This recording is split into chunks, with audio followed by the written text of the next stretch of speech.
ये उत्तराखंड आंदोलन 1994 में हुआ था। तो 8 जुलाई 1994 को सबसे पहली प्रेस कॉन्फ्रेंस मैंने और मेरे साथी ने की। इबादत से खुदा पूछो क्या ज़रूरी है। वो चाहता है कि वो ऐसा कि इंसानियत नहीं जाए तुम्हारे चंद लम्हे वक्त के, चंद रक्त के बूंद इबादत से भी बढ़कर है अगर ये जान बचे। और रक्तदान के लिए मुझे रक्तदाता शिरोमणि अवार्ड मिला। और दूसरी बात अगर होगी हीमोग्लोबिन की प्रॉब्लम, फास्ट फूड खा रहे हैं, जंक फूड खा रहे हैं, कोल्ड ड्रिंक्स पी रहे हैं और साथ में ड्रग्स। सबसे पहले पुलिस 4 सितंबर 1994 को मुझे अरेस्ट कर लिया और वो उन्होंने यहाँ तक कह दिया कि इसलिए हम नहीं है, इसलिए ये लोग हैं जो रिटर्न जो काम देश के आना सके। हाय वो कैसी जवानी है जो जान किसी की बचा ना सके, वो नहीं वो पा दिया। ब्लड मिलना तो 18 से और 65 साल के युवा से ही।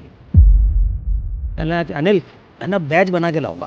अच्छा, तो पाकिस्तान से युद्ध हो रहा था तो बेचारे ने रात भर बैठ करके बैजेस बनाए कपड़े के और बीच में कागज में चिपकाया और हाथ की मुट्ठी से स्केच पेन से वो बना दिया, भारत को पाकिस्तान को कुचल दो, क्रश पाकिस्तान।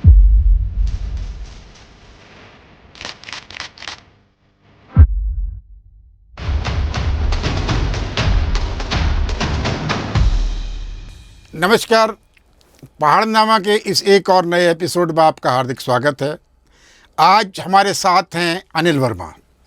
तो आपका हार्दिक स्वागत है वर्मा जी हमारे इस शो में, पहाड़नामा में। और हम चाहते हैं कि आपके साथ बातचीत में आप हमारे दर्शकों को ये तो बताएंगे ही कि आप इतनी बार खून क्यों देते हैं, साथ ही साथ क्या वजह है, किस प्रकार खून की ज़रूरत होती है, इन तमाम विषयों पर भी आपसे बातचीत करेंगे। बातचीत को शुरू करने से पहले मैं ये जानना चाहूँगा आपसे कि आप कब से हैं देहरादून? धन्यवाद आदरणीय पंत जी। मैं देहरादून तब से हूँ जब मैं पैदा हुआ, और पैदा हुआ था 2 अक्टूबर 1953 को। तब से मैं हाथीवड़कला स्टेट में सर्वे ऑफ इंडिया में, वहीं पर मेरे फादर मैनेजर थे, मैं वहाँ पैदा हुआ। वहीं मेरी थोड़ी पहले पढ़ाई शुरुआत की वहीं पर हुई। उसके बाद में फिर डीएवी इंटर कॉलेज आ गया, फिर डीएवी पीजी कॉलेज में मेरी पढ़ाई हुई, तो वहाँ पर मैं पढ़ा हूँ। और उसके बाद में फिर मैं डीएवी पीजी कॉलेज आ गया। मेरा कार्य क्षेत्र 2 रहे, एक सर्वे ऑफ इंडिया जहाँ मैं 75 में लग गया था, और एक डीएवी इंटर कॉलेज से लेकर के डीएवी पीजी कॉलेज तक। डीएवी इंटर कॉलेज में मैं 1971 में मैंने हाई स्कूल किया था, और 71 में मैंने पहली बार ब्लड डोनेट की। मैं एनसीसी नेवल का कमांडर होता था। अच्छा, 71 में आपने पहली बार ब्लड डोनेट कर लिया था? हाँ, वो किया इसलिए था सर। आपने पूछा कि मेरे को प्रेरणा कहाँ से मिली। प्रेरणा तो क्या मिली सर, हुआ ये कि 3 दिसंबर 1971 को भारत पाकिस्तान का युद्ध शुरू हुआ जी। तो कुछ सैनिक घायल होकर के आ रहे थे, और उनके पेरेंट्स तो ऑलरेडी है, उनकी फैमिली के लोग तो पड़े ही रहते हैं मिलिट्री हॉस्पिटल देहरादून में, एमएच कैंट में। तो उनको ब्लड की ज़रूरत पड़ी। उन्होंने कहा भी वैसे तो हमें आवश्यकता पड़ती नहीं, क्योंकि हमारे सैनिक क्या रहते हैं 39 JTC, 58 JTC Gorkha training centre वगैरह यहाँ पर थे, लेकिन उनको ज़रूरत पड़ी होगी उस समय पर। तो उन्होंने दोनों हॉस्पिटल को फ़ोन किया कि हमें ब्लड चाहिए, उनके फैमिली के लोग भी हैं और कुछ सैनिक भी घायल हैं। उन्होंने कहा भाई यहाँ तो ब्लड डोनेशन होता नहीं है, पैथोलॉजी लैब होती थी, जहाँ आजकल मॉर्चरी है वो पहले पैथोलॉजी लैब थी। अच्छा। तो उन्होंने कहा कि क्या करें भाई। भाई कि आप लोग कैसे करते हो? कि हम तो जो वो आते हैं, पेशेंट आता है, उसे ज़रूरत पड़ती है तो उसके पेरेंट्स उनके घर वालों से ले लेते हैं, या उनके दोस्तों से लेके काम चला लेते हैं। इतना पहले ज़्यादा डिमांड होती भी नहीं थी इतनी। उन्होंने कहा अच्छा। फिर उन्होंने अचानक कहा दोनों हॉस्पिटल वालों ने कि अरे आप ऐसा क्यों नहीं करते, एनसीसी वालों को कहो, आपके आर्मी का पार्ट होते हैं एनसीसी वाले। कह रहे क्या तो दीजिए, लेकिन हमारा संपर्क नहीं होता उनसे। अच्छा। तो उन्होंने क्या करें, चलो अच्छा हम ही आप ही लोग कह दें तो ज़रा अच्छा है। उन्होंने हमारे principal mister JP Joshi ji होते थे, उनको कहा। उन्होंने कहा भाई ब्लड डोनेशन वगैरह होता नहीं, लेकिन खैर वो लोग तो जानते थे, उम्र में बड़े थे। तो उन्होंने कहा कि ऐसा करो, एनसीसी वाले सर को बुलाया। तो हमारे लेफ्टिनेंट एचसी बजाज सर थे, उनको बुलवाया। उनका भाई ऐसे करके ब्लड देने के लिए चलना है, लड़के एनसीसी के लड़के मान जाएँ तो ज़रा पूछ लो। तो मैं एनसीसी नेवल का सीपी होता था, कैडेट पैटी ऑफिसर, जिसे सीनियर अफसर बोलते हैं। Cadet patty officer? सीपी होता है, फिर होता है नेवल में, और सीसीपी होता है चीफ कैडेट पैटी ऑफिसर। बाद में मैं चीफ कैडेट पैटी ऑफिसर बना था। अच्छा। तो मैं उसमें सीपीओ था। तो उन्होंने मुझे बुलाया कि अनिल ऐसे ऐसे ब्लड डोनेट मैंने कि क्या करना पड़ता है। अरे कुछ नहीं, जैसे वो टिटनेस का इंजेक्शन वगैरह लगाते हैं, उसमें पहले लगते थे टीबी के उसके लगते थे, कैसे लगाएंगे, सुई से चुभाएंगे। मैंने कोई बात नहीं सर, अब हम तो हिम्मत ही, हम अपने आप को ऐसा समझते जैसे आर्मी में भर्ती हो रखे हैं। बहुत जज्बा होता था देश में। तो पंजी क्या हुआ कि मैंने कहा ठीक है, मैंने हर हर कमरे में गया क्लासरूम में, और मैंने कहा लड़कों को हरी अप, जितने एनसीसी कैडेट हैं सबके सब बाहर फॉलन हो जाओ इन थ्रीज, ब्लैक बोर्ड के नोटिस बोर्ड के सामने। लड़के सबके सब आ गए, बड़ी आज्ञाकारिता होती थी। तो सबके सब तैयार हुए तो मैंने उनसे कहा भाई ऐसे करके ब्लड डोनेट करने चलना है, कल कह रहे हैं सर, और दून हॉस्पिटल जाना है। तो मैंने कहा भाई कौन कौन तैयार है? वो तैयार किया, सारे खड़े हो गए, और जो बाहर से खड़े होकर लड़के दिख रहे थे जो एनसीसी में नहीं भी थे वो भी तैयार हो गए। उसमें जगत थापा वगैरह थे, हमारी हिंदू थापा था, जगत थापा था, मिस्टर दून था जगत थापा। अच्छा। और उसका भाई हिंदू थापा झारखंड में रहते थे, कर्नल थापा का बेटा वो था। एक मेरे नाम राशि था, अनिल थापा वगैरह, सारे लड़के अधिकतर गोरखाली लोग होते थे, गढ़ी कैंट के, डाकरा के और यहाँ के। तो सब लड़के लंबे चौड़े होते, मैं ही था सबसे छोटा हाइट में वहाँ पर, बाकी तो सब लंबे चौड़े थे। सब तैयार हो गए। हमने कहा ठीक है। तो मैंने कहा सर सब तैयार है। तो हमारे यहाँ जो एनसीसी दो और थी, एयरविंग भी थी। राजकुमार जो विधायक है वो भी एनसीसी एयरविंग में था। अच्छा। उसको भी परेड कराई है मैंने। अच्छा। हाँ जी, एयरविंग में बहुत मानता है वो, बहुत अच्छा लड़का है। और गणेश जोशी भी थे, ये भी थे। हाँ, अच्छा। ये भी बात में एनसीसी नेवल विंग में थे, वहीं परेड करते थे कॉलेज के अंदर ही। तो खैर उसके बाद सब हम लोग तैयार हो गए। तो 150 लड़के हो गए जी सुबह जाने के लिए तैयार। अच्छा। हमने कहा चलो कोई बात नहीं, चलो ठीक है, इतने जितने हो जाए। इतने में क्या, मेजर गुप्ता थे, उनकी बेटी आजकल डीएवी इंटर कॉलेज में ही स्टाफ में है, वहीं पर सर्विस करती है। और एक मेजर गोयल साहब थे, वो मिलिट्री साइंस के थे। उनके भी लड़के एनसीसी में होते थे, उनके भी होते थे। तो तीनों मिल गए, बहुत हो गई फौज। पहले लड़के उम्र के बड़े बड़े होते थे, 11वीं क्लास में। अब तो मुझे टाइम से पास करते हैं बच्चे, पहले तो पढ़ते रहते थे इसी क्लास में 2-2, 3-3 साल। एक क्लास में 3 साल तो नॉर्मल बात थी। तो खैर सब तैयार हो गए। तो सरदार सबीना टेलर्स वाले सरदार भी हमारे साथ में था, जो हमारे एनसीसी नेवल में था। वो मुझे कहने लगा, इंटरेस्टिंग बात है सर, कहने लगा कि अनिल मैं ना बैज बना के लाऊंगा। अच्छा। तो पाकिस्तान से युद्ध हो रहा था, तो टेलर की दुकान थी डीएवी इंटर कॉलेज के ठीक जहाँ पर सेवकाश रोड शुरू होती है, हीरा सिंह मिर्जी के घर इस गली में बिल्कुल शुरू होती, पहला नंबर 1 सेवकाश रोड, वहीं पर उसके टेलर की दुकान थी। उसने बेचारे ने रात भर बैठ करके बैजेस बनाए कपड़े के, और बीच में कागज़ में चिपकाया, और हाथ की मुट्ठी से स्केच पेन से वो बना दिया, भारत को, पाकिस्तान को कुचल दो, क्रश पाकिस्तान, इधर हिंदी में लिखा हुआ, इधर इंग्लिश में। सो अब बैज लिया है, वो 100 के करीब थे बैज, हमने सबने लगाए। मारा मारी होने लगे, मैं लगाऊंगा, खैर हमने वहाँ पर लगा लिया। लगा करके हम वहाँ से तैयार हो गए। तो जेपी जोशी जी और माताभक्त श्रीवास्तव होते थे। माताभक्त श्रीवास्तव जी डीबीएस के प्रिंसिपल, बड़े स्ट्रिक्ट थे लेकिन थे बहुत अच्छे, लेकिन हमको परेड करते हुए देखते थे, बड़े खुश होते थे। तो मेरा कमांड बड़ा अच्छा था, मेरे को बड़े अवार्ड मिले हैं कमांड पर, मैं ऑलराउंड बेस्ट कैडेट भी रहा। अच्छा जी। तो उन्होंने कहा कि अरे भाई कहाँ जा रहे लड़कों को लेकर के? मैंने कहा सर ऐसे जा रहे हैं जी, खून देने के लिए जा रहे हैं, आज पाकिस्तान के खिलाफ वो रखा है, सैनिकों के लिए जा रहे हैं। क्या शाबाश शाबाश जाओ। तो पहले मानसिंह वाला से निकले हम, तो मानसिंह वाला में गेट वहीं से रास्ता होता था, तो हीरा सिंह मिर्जी जा रहे थे अंदर। वो पहली बार इलेक्शन लड़े थे उस साल 71 में। अच्छा।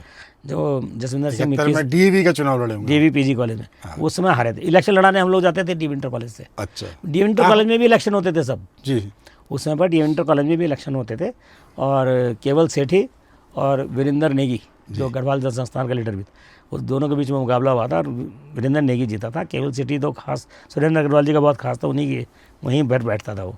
अच्छा। हिमालय नाम से। सुरेंद्र अग्रवाल माने जो भी कांग्रेस के नेता हैं। हाँ, बहुत अच्छा आदमी है, बहुत बढ़िया आदमी है। तो उनके ही साथ में केवल सेठी थे, उनके वहीं बैठते थे। तो वीरेंद्र नेगी जी, खैर चलो, वो तो खैर हमारा तो उस समय तक इलेक्शन हुई इंटर कॉलेज में, लेकिन हम डिग्री कॉलेज में लड़ाने, हम लोगों की हमारी होती थी बंदरों की फौज। इलेक्शन लड़ाने हैं, सारे पोस्टर वोस्टर बनाने हैं। हम थर्मोकोल के ऊपर HIRA हीरा लिख करके नीले रंग से चकमक लगा के हीरा सिंह मिर्जी का प्रचार करते थे। अच्छा। लेकिन उस साल तो वो हार गए थे। फिर 72-73 में फिर हमने उनको लड़ाया, तो दोनों साल जीते वो। फिर आपको हीरा सिंह बिष्ट मिल गए? हाँ, मुझे हीरा सिंह मिर्जी गेट पर मिल गया। तो वो अंदर जा रहे थे, शॉर्ट रास्ता वहीं से था, वैसे मैंने तो मेन गेट से आना पड़ता है। तो वो कह रहे हैं कि भाई कहाँ जा रहे हैं लड़कों को लेके, वो ऐसे ही बोलते हैं, ऐसे बोलते हैं, अभी भी ऐसे तो हाँ। तो मैंने कहा वैसा, मैंने कहा वो खून देने जा रहे, और देखो नारे लग रहे हैं, क्रश पाकिस्तान को कुचल दो, क्रश पाकिस्तान, और ये भारत माता की जय, वंदे मातरम, और ये लड़के तो खैर क्या क्या कुछ और भी बोल रहे थे बीच में पाकिस्तान के लिए। तो कह लेंगे ठीक है जा यार, तुझे भी बड़ा उत्साह रहता है, शाबाश शाबाश जाओ। तो उन्होंने हमको क्या, हम यहाँ से यूकेलिप्टस रोड से निकले, राजपुर रोड से घंटाघर, मतलब ओरिएंट पिक्चर हॉल से होते हुए घंटाघर से दर्शन लाल चौरा, पुराना जो कबाड़ी बाजार होता था, आजकल जो OPD बनी है नई, वहाँ से निकल करके और वहाँ पहुँचे। तो वहाँ पहुँचे तो वहाँ पर एक मेजर साहब बैठे हुए थे, ये 2 सिपाही वगैरह थे, कुछ सूबेदार वगैरह थे, तो उन्होंने फिर कभी आ गए लड़कों के लिए, उनको उम्मीद नहीं थी कि लड़के आ जाएंगे। और देखा तो लड़कों तो फौज आ रखे, कह रहे भाई तुम इतने सारे आ गए, तो बड़ा गड़बड़। तो खैर वहाँ पर हमारे 150 से 150 मैं समझता हूँ कोई लड़का अनफिट नहीं था सर, कोई डर नहीं, सब खाते पीते तो खाना अच्छा मिलता था, सब लड़के और उत्साह जोश से भरे हुए, तो सब एक दूसरे मारा मेरा पहले कर दो, मेरा पहले कर दो। खैर वहाँ पर उन्होंने करा तो 110 लड़के कर पाए, बाकी उनका सिरम नहीं मिला।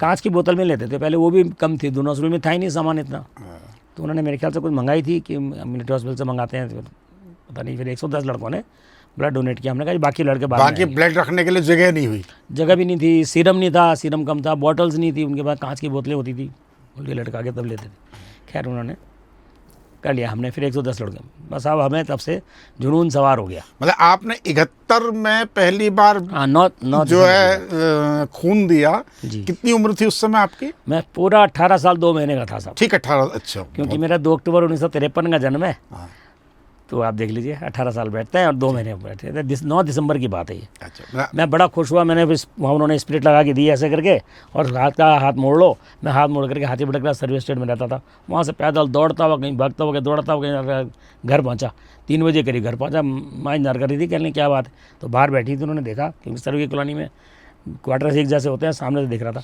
कहने क्या हो गया, क्या हो गया? मैंने कहा खून दे करके आया, हाथ के ऊपर कर रखा। मैंने खून दे के आया, खून दे के आया, तेरे में तो खून वैसे नहीं है, कह रहे मैं पतला सा था। तो कह रहे उन्होंने कहा कि अच्छा दिखा कहाँ ने क्या है, तो मैं हाथ सीधा करूँ, हाथ सीधा ना हो, आधा पौना घंटा था हाथ ऐसे पकड़ के रखा, उसने कहा हाथ बहुत खोल लो, अच्छा। तो हाथ अकड़ गया। खैर उन्होंने फिर उनको हल्दी दूध वगैरह दिया, बस। लेकिन हमारे को उत्साह रहा और तब से हमने ब्लड, फिर मैं टीम्स लेके जाते थे, फिर कोई ब्लड डोनेशन कैंप नहीं हुआ करते थे, फिर मैं टीम्स लेकर के लड़कों को लेके जाता था, 10-10 लड़के 5-5 लड़के हम निकलते थे। फिर पेवेलियन ग्राउंड में फुटबॉल का मैच होता था, हमारे जो ऐसे बजाज सर थे वो रेफरी होते थे। अच्छा। और ये असलम खान वगैरह का दून क्लब वगैरह, दून फुटबॉल क्लब वगैरह बड़े फेमस था यहाँ। हाँ, पहले देहरादून में फुटबॉल का बहुत जुनून था, था। तो मैं भी फुटबॉल की टीम में भी था, यहाँ पर मेरठ में रिप्रेजेंट किया था हमने। तो हम सर को, हमारे से रेफरी होते थे, उनको देखने भी जाते थे और मैच भी देखने जाते थे, वहीं से फिर निकल जाते थे हम दोनों हॉस्पिटल। और वहाँ फिर हम कहते थे सर हमारे बहुत अच्छे थे, वो हमें रिफ्रेशमेंट देते थे, समोसा और बन, और साथ में कभी बेसन का लड्डू दे, तो लड़कों को ये लालच भी रहता था यार बेसन के लड्डू खाने को मिलेंगे। तो अब खैर वो जो हमारे को जुनून हो गया। अच्छा एक और बात बता दूँ जी, हमें पता भी नहीं था, ना किसी ने कहा कि भाई 3 महीने में एक बार देना चाहिए, हम तो 2-2 महीने में दे देते थे, हमें यही पता नहीं था पिछली बार कब दिया, जब देखा कभी गुजरे, चलो चल खून दिया है क्या, चलो चलो, तो बड़े खुश होते थे हॉस्पिटल वाले, कहते थे यार तो लड़कों तुम आ जाते हो, तो बड़ा अच्छा जुनून था। और फिर करते रहे। फिर मैंने एनसीसी में तो शुरू कराई, फिर मैं डीवी कॉलेज में एनएसएस में पहुंचा। उससे पहले होती थी सोशल सर्विस लीग। अच्छा, सोशल सर्विस लीग, एनएसएस नहीं था उसमें। अच्छा। उसके ईश्वर सिंह लामा जो वहाँ बंसीलाल जी का पीए भी रहा या ओएसडी रहा है, अच्छा, हरियाणा में, वो था। और एक तेजिंदर कौर थी और आर.एन. सरल साहब उसके इंचार्ज थे हमारे कॉलेज के। तो उनको तो पता लगा कि मैं ब्लड डोनेट करता हूँ, उन्होंने कहा अनिल ब्लड डोनेशन करवा दे। मैंने कहा लड़कों को लेकर जाना पड़ेगा जी। हाँ हाँ चलो चलो जाओ, कुछ काम करो, सफाई करते थे जैसे एनएसएस में करते हैं, ऐसे करके फिर मैं एनसीसी लेना चाहा। मेरी लगी उधर सर्विस, मेरी सर्विस लगी थी 75 में होती लगी। अच्छा। अब मेरे को ऑफिस से परमिशन नहीं मिली, क्योंकि मैं सुबह प्रैक्टिकल करने होते हैं, 2 साल की ट्रेनिंग थी मेरी। तो मुझे फिर मेजर एल.के. श्रीवास्तव होते थे हमारे यहाँ, जिनका शालिनी स्कूल भी है बेवली, डीवी कॉलेज में हिस्ट्री के प्रोफेसर भी थे और चीफ प्रॉक्टर भी रहे वो, तो वो एनसीसी ऑफिसर थे। तो मैंने कहा सर ऐसा कि तेरा तो बड़ा अच्छा रिकॉर्ड है मेरे पास, मैंने उनको रिकॉर्ड दे दिया अपना। अच्छा। उन्होंने रिकॉर्ड किया, हम डॉक्टरों से लिखवा लेते थे, पैथोलॉजी लैब से लिख दो जरा, लिख दो हमने ब्लड सर्टिफिकेट दे दो। सर्टिफिकेट तो कुछ नहीं होते थे सर, कागज पे वही वही मतलब प्रमाण पत्र के पर्चे होते हैं ना, वैसे ही लिख के दे देते थे, हम उन्हें जमा कर करके और पिन लगा करके रखते थे। फिर एक बार तो उन्होंने साइकिलो स्टाइल भी कराई थी, हमारे डी इंटर कॉलेज के प्रिंसिपल साइकिलो स्टाइल होती थी पहले। अच्छा। वो करा के जिसका नाम है और उसका एड्रेस वगैरह रखते थे, तो हम ब्लड डोनेट। फिर वो हमने एनसीसी रूम में चिपका रखी थी अपने यहाँ, वो मेजर एल.के. श्रीवास्तव को दी। Major L K. श्रीवास्तव जी ने चीफ डॉक्टर बने डॉक्टर वीपी शर्मा जी, उनको दे दी। पहले निगम साहब को दी प्रिंसिपल को, उन्होंने चीफ डॉक्टर को उनको दे दी। अब निगम साहब की भी डेथ हो गई और उनकी भी हो गई वीपी शर्मा जी की, वो रिकॉर्ड उनके पास चला गया। अब ये हमारे पास में कोई वैसा रिकॉर्ड, वो कागज़ में लिखते, एक लाल रंग की डायरी थी, उसमें एनसीसी का एम्बलम लगा हुआ था कि मेजर एल.के. श्रीवास्तव भी एनसीसी के थे। अच्छा। तो उन्होंने मुझे भी प्रीफेक्ट बनाया था, कॉलेज का 2 बार प्रीफेक्ट बनाया उन्होंने। तो मैं विवेक खंडूरी हम साथ ही पढ़ते थे। अच्छा। मेरी तो प्रीफेक्ट का सर्टिफिकेट है मेरे पास। तो खैर उन्होंने वहाँ फिर मैंने एनसीसी में मैंने शुरू कराया सर, एनएसएस में मैंने शुरू कराया, स्काउट गाइड में मैंने शुरू कराया, किसी ने कराया। 75 में पहला कैंप 1975 में दिसंबर में तपोवन नाला पानी आश्रम में लगा। अच्छा। वहाँ हीरा सिंह बिरजी आए, अशोक गुप्ता प्रेसिडेंट था, सुनील मंगाई था, ये लोग आते। तो हमने पहली बार वहाँ से लड़कों को लेकर गए, साइकिलों पे बैठ के गए, 3-3 लड़के बैठ गए, एक हैंडल में आगे बैठा हुआ, एक पीछे बैठा हुआ, और 3 दिन। और हम वहाँ से केशव राणा वगैरह भी अभी भी ये लड़का मिलता है, प्रधान रहा वहाँ, तो कहता है कि आप लोगों ने उसका ब्लड डोनेशन किया। तो NSSB भी सबसे पहले वॉलंटियर में हूँ, तो वहाँ पर भी हमने शुरू कराया। और फिर स्काउट गाइड में NCC में मैं PRO रहा पूरे NCC डायरेक्टरेट का। मेरी वाइफ MKP कॉलेज में थी, मेजर थी मेरी वाइफ जी। वो NCC में थी। तो यहाँ पर भी NCC के कैंप वगैरह मैं कराता रहा, और 2010 तक तो मैं कराता ही रहा उसमें। अभी भी मैंने बल्कि गर्ल्स बटालियन में भी ब्लड डोनेशन कैंप कराया, कर्नल पांडे थे तो उनको वो भी किया। अभी भी आप ब्लड डोनेशन से लगातार जुड़े हुए हैं? हाँ, ब्लड डोनेशन में मैं जुड़ा हुआ हूँ सर। मेरे मोटिवेशनल लेक्चर्स भी होते हैं मैं उड़ीसा, कलकत्ता, बोलपुर, जहाँ पर शांति निकेतन जहाँ उनका रविन्द्रनाथ टैगोर का है, वहाँ पर भी, दार्जिलिंग, मिरिक जहाँ पर, वहाँ भी मेरे मोटिवेशन लेक्चर्स वगैरह। मुझे डॉक्टर ये कहते हैं केशवनाथ त्रिपाठी जो गवर्नर थे, अच्छा। उन्होंने मुझको साइंस सिटी कोलकाता में सेंचुरियन ब्लड डोनर अवार्ड दिया था। फिर अभी जो गणेश लाल जी हैं वहाँ के उड़ीसा के गवर्नर, उन्होंने पुरी के पास में आयुर्वेदिक कॉलेज है बहुत बड़ा, वहाँ पर फंक्शन हुआ था, पुरी मंदिर के बिल्कुल साथ है, तो वहाँ पर उन्होंने मुझको अवार्ड दिया, रक्तवीर अवार्ड दिया। फिर अपने उत्तराखंड की गवर्नमेंट ने तो मुझे बहुत बड़ा अवार्ड दिया। इनके यहाँ के प्रोग्राम ही मैं कराता था बिल्कुल।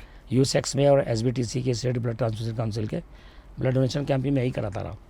उसमें उन्होंने का यूथ आइकॉन अवार्ड दिया, अभी पिछले साल हुआ था, तो उन्होंने 14 जून को वर्ल्ड ब्लड डोनर डे होता है, तो उस दिन मुझे रियल लाइफ हीरो अवार्ड दिया। उसमें अनिल सतीश जी और का मेरा बड़ा कॉपरेशन रहा। वो मैं एड्स में भी काम करता रहा, पल्स पोलियो में मैंने काम किया। मैं चूँकि DAV कॉलेज में मैंने MA इकोनॉमिक्स किया है, मैं पॉलिटिकल साइंस किया है, मैं सोशियोलॉजी किया, MCOM किया, LLB किया, B.Ed किया। मास कम्युनिकेशन में मैंने टॉप भी किया था, उसमें मेरे को पंडित विशंबर दत्त चंदोला गोल्ड मेडल भी मेरे को मिला था। विकास धुलिया मेरा बैचमेट रहा है। अच्छा। उसकी बेचारी डेथ हो गई, वो मेरा फर्स्ट बैच हमारा ही था, वो मेरा बैचमेट था उसमें। तो मैं कॉलेज में बड़े कैंप्स कराए। उसका DAV कॉलेज छात्र संघ में मैं 4 बार वाइस प्रेसिडेंट, 15 साल चीफ एडवाइजर, डायरेक्टर रहा। अच्छा। मैं कब, किस सन से किस सन तक? मैं सर 91 से लेकर, जब संजय गौड़ था उससे लेकर के मैं 2010 तक में ही रहा DAV कॉलेज में, मुख्य सलाहकार रहा। अच्छा। और सब क्या कराए, 134 बार जो अभी जितेंद्र बिष्ट की डेथ हुई थी लड़के की। रिटायरमेंट के बाद आपने ये एक्टिविटी? नहीं, मैं रिटायरमेंट मैं तब से कर रहा हूँ सर। मैं सिविल डिफेंस में भी था, दुर्घटना में। अच्छा। तब भी करता था। अच्छा। रेड क्रॉस जुड़ा हुआ था मैं पहले से। 2013 में मैं रिटायर हुआ था। आप सर्विस के साथ साथ मैं सर्विस के साथ साथ इन तमाम सामाजिक क्षेत्रों में DAV कॉलेज से इनसे जुड़े रहे? बड़ी बात बता दूं पंजी जी। ये उत्तराखंड आंदोलन जो 1994 में हुआ था, तो 8 जुलाई 1994 को सबसे पहली प्रेस कॉन्फ्रेंस मैंने और मेरे साथियों ने की थी, जिसको एड्रेस ही मैंने किया था। सबसे पहले पुलिस 4 सितंबर 1994 को मुझे अरेस्ट करने आई थी। मेरे पास रिकॉर्ड भी दिखाऊंगा आपको। उत्तराखंड आंदोलन का मैं सूत्रधार हूँ। अमर उजाला में छपा था, पूरे फोटो से छपा है, लेकर के आया रिकॉर्ड। उत्तराखंड आंदोलन का असल गुमनाम सूत्रधार। अब मैं था, रविंद्र जुगरान था, चंद्रमोहन डुकलान था, दुर्गा वर्मा था, माणिक शर्मा था, पूनम नौटियाल था, विजय प्रताप मल था, संदीप पटवाल था। मेरे सारे नाम गिनती पर हैं जिन्होंने हम लोगों ने शुरू किया था। हमने किया था ये आरक्षण के विरोध से। आरक्षण भी हमारा कोई SC/ST के लिए नहीं था उसका विरोध। वो तो एजुकेशन सिस्टम में जो आरक्षण व्यवस्था लागू मैंने हुई VP सिंह को मैं दिखाऊंगा, मेरे पास है रिकॉर्ड। VP सिंह को मैंने बहुत पहले 1990 से लिखे थे कि आरक्षण का आधार जाति न रख करके आर्थिक रखा जाए। उससे सबको फायदा होगा, लेकिन उन्होंने नहीं सुना। उनको तो मंडल का विरोध करना था, तो उस समय पर आडवाणी जी का चल रहा था, तो उन्होंने वहाँ से वो किया था। तो मैंने बहुत लेटर लिखे उनको। अच्छा। वहाँ पर मेरे पास है, उसकी कॉपी रखी हुई है। पहले वैनगार्ड अखबार छपता था, यहाँ पर अखबार 2 ही थे, 2-3। एक वैनगार्ड छपता था इंग्लिश दोनों में, कन्नड़ प्रेस से, और एक हिमाचल टाइम्स और एक दून दर्पण। बस ये मेन थे सर। तो मैंने आंदोलन शुरू किया। सबसे पहले पुलिस मुझे अरेस्ट करने आई। मुझे उत्तराखंड शिरोमणि अवार्ड मिला उसमें। अच्छा। और रक्तदान के लिए मुझे रक्तदाता शिरोमणि अवार्ड मिला, यहीं पर रक्तदाता रत्न अवार्ड मिला। 150-200 से ज़्यादा अवार्ड सर कल परसों भी मिला है। आपकी बातों से लगता है कि आपने अब तो ब्लड डोनेशन करना फिर बाद में छोड़ भी दिया होगा गिनना कि भाई कितनी बार हो चुका है?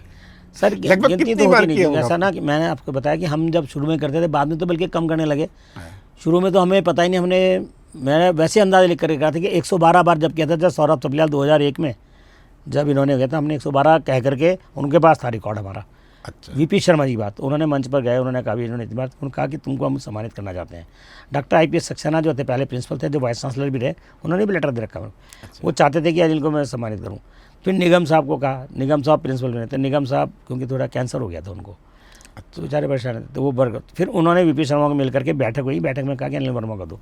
तो मुझे DAV कॉलेज रत्न का अवार्ड मिला था 2001 में। अच्छा। 112 बार 2001 में जब ये चपलियाल अध्यक्ष था छत संघ है, मेरे पास फोटो से दिखाऊंगा, अभी रखा है मेरे पास, जी जी जी। कॉलेज मैगजीन में भी आया था।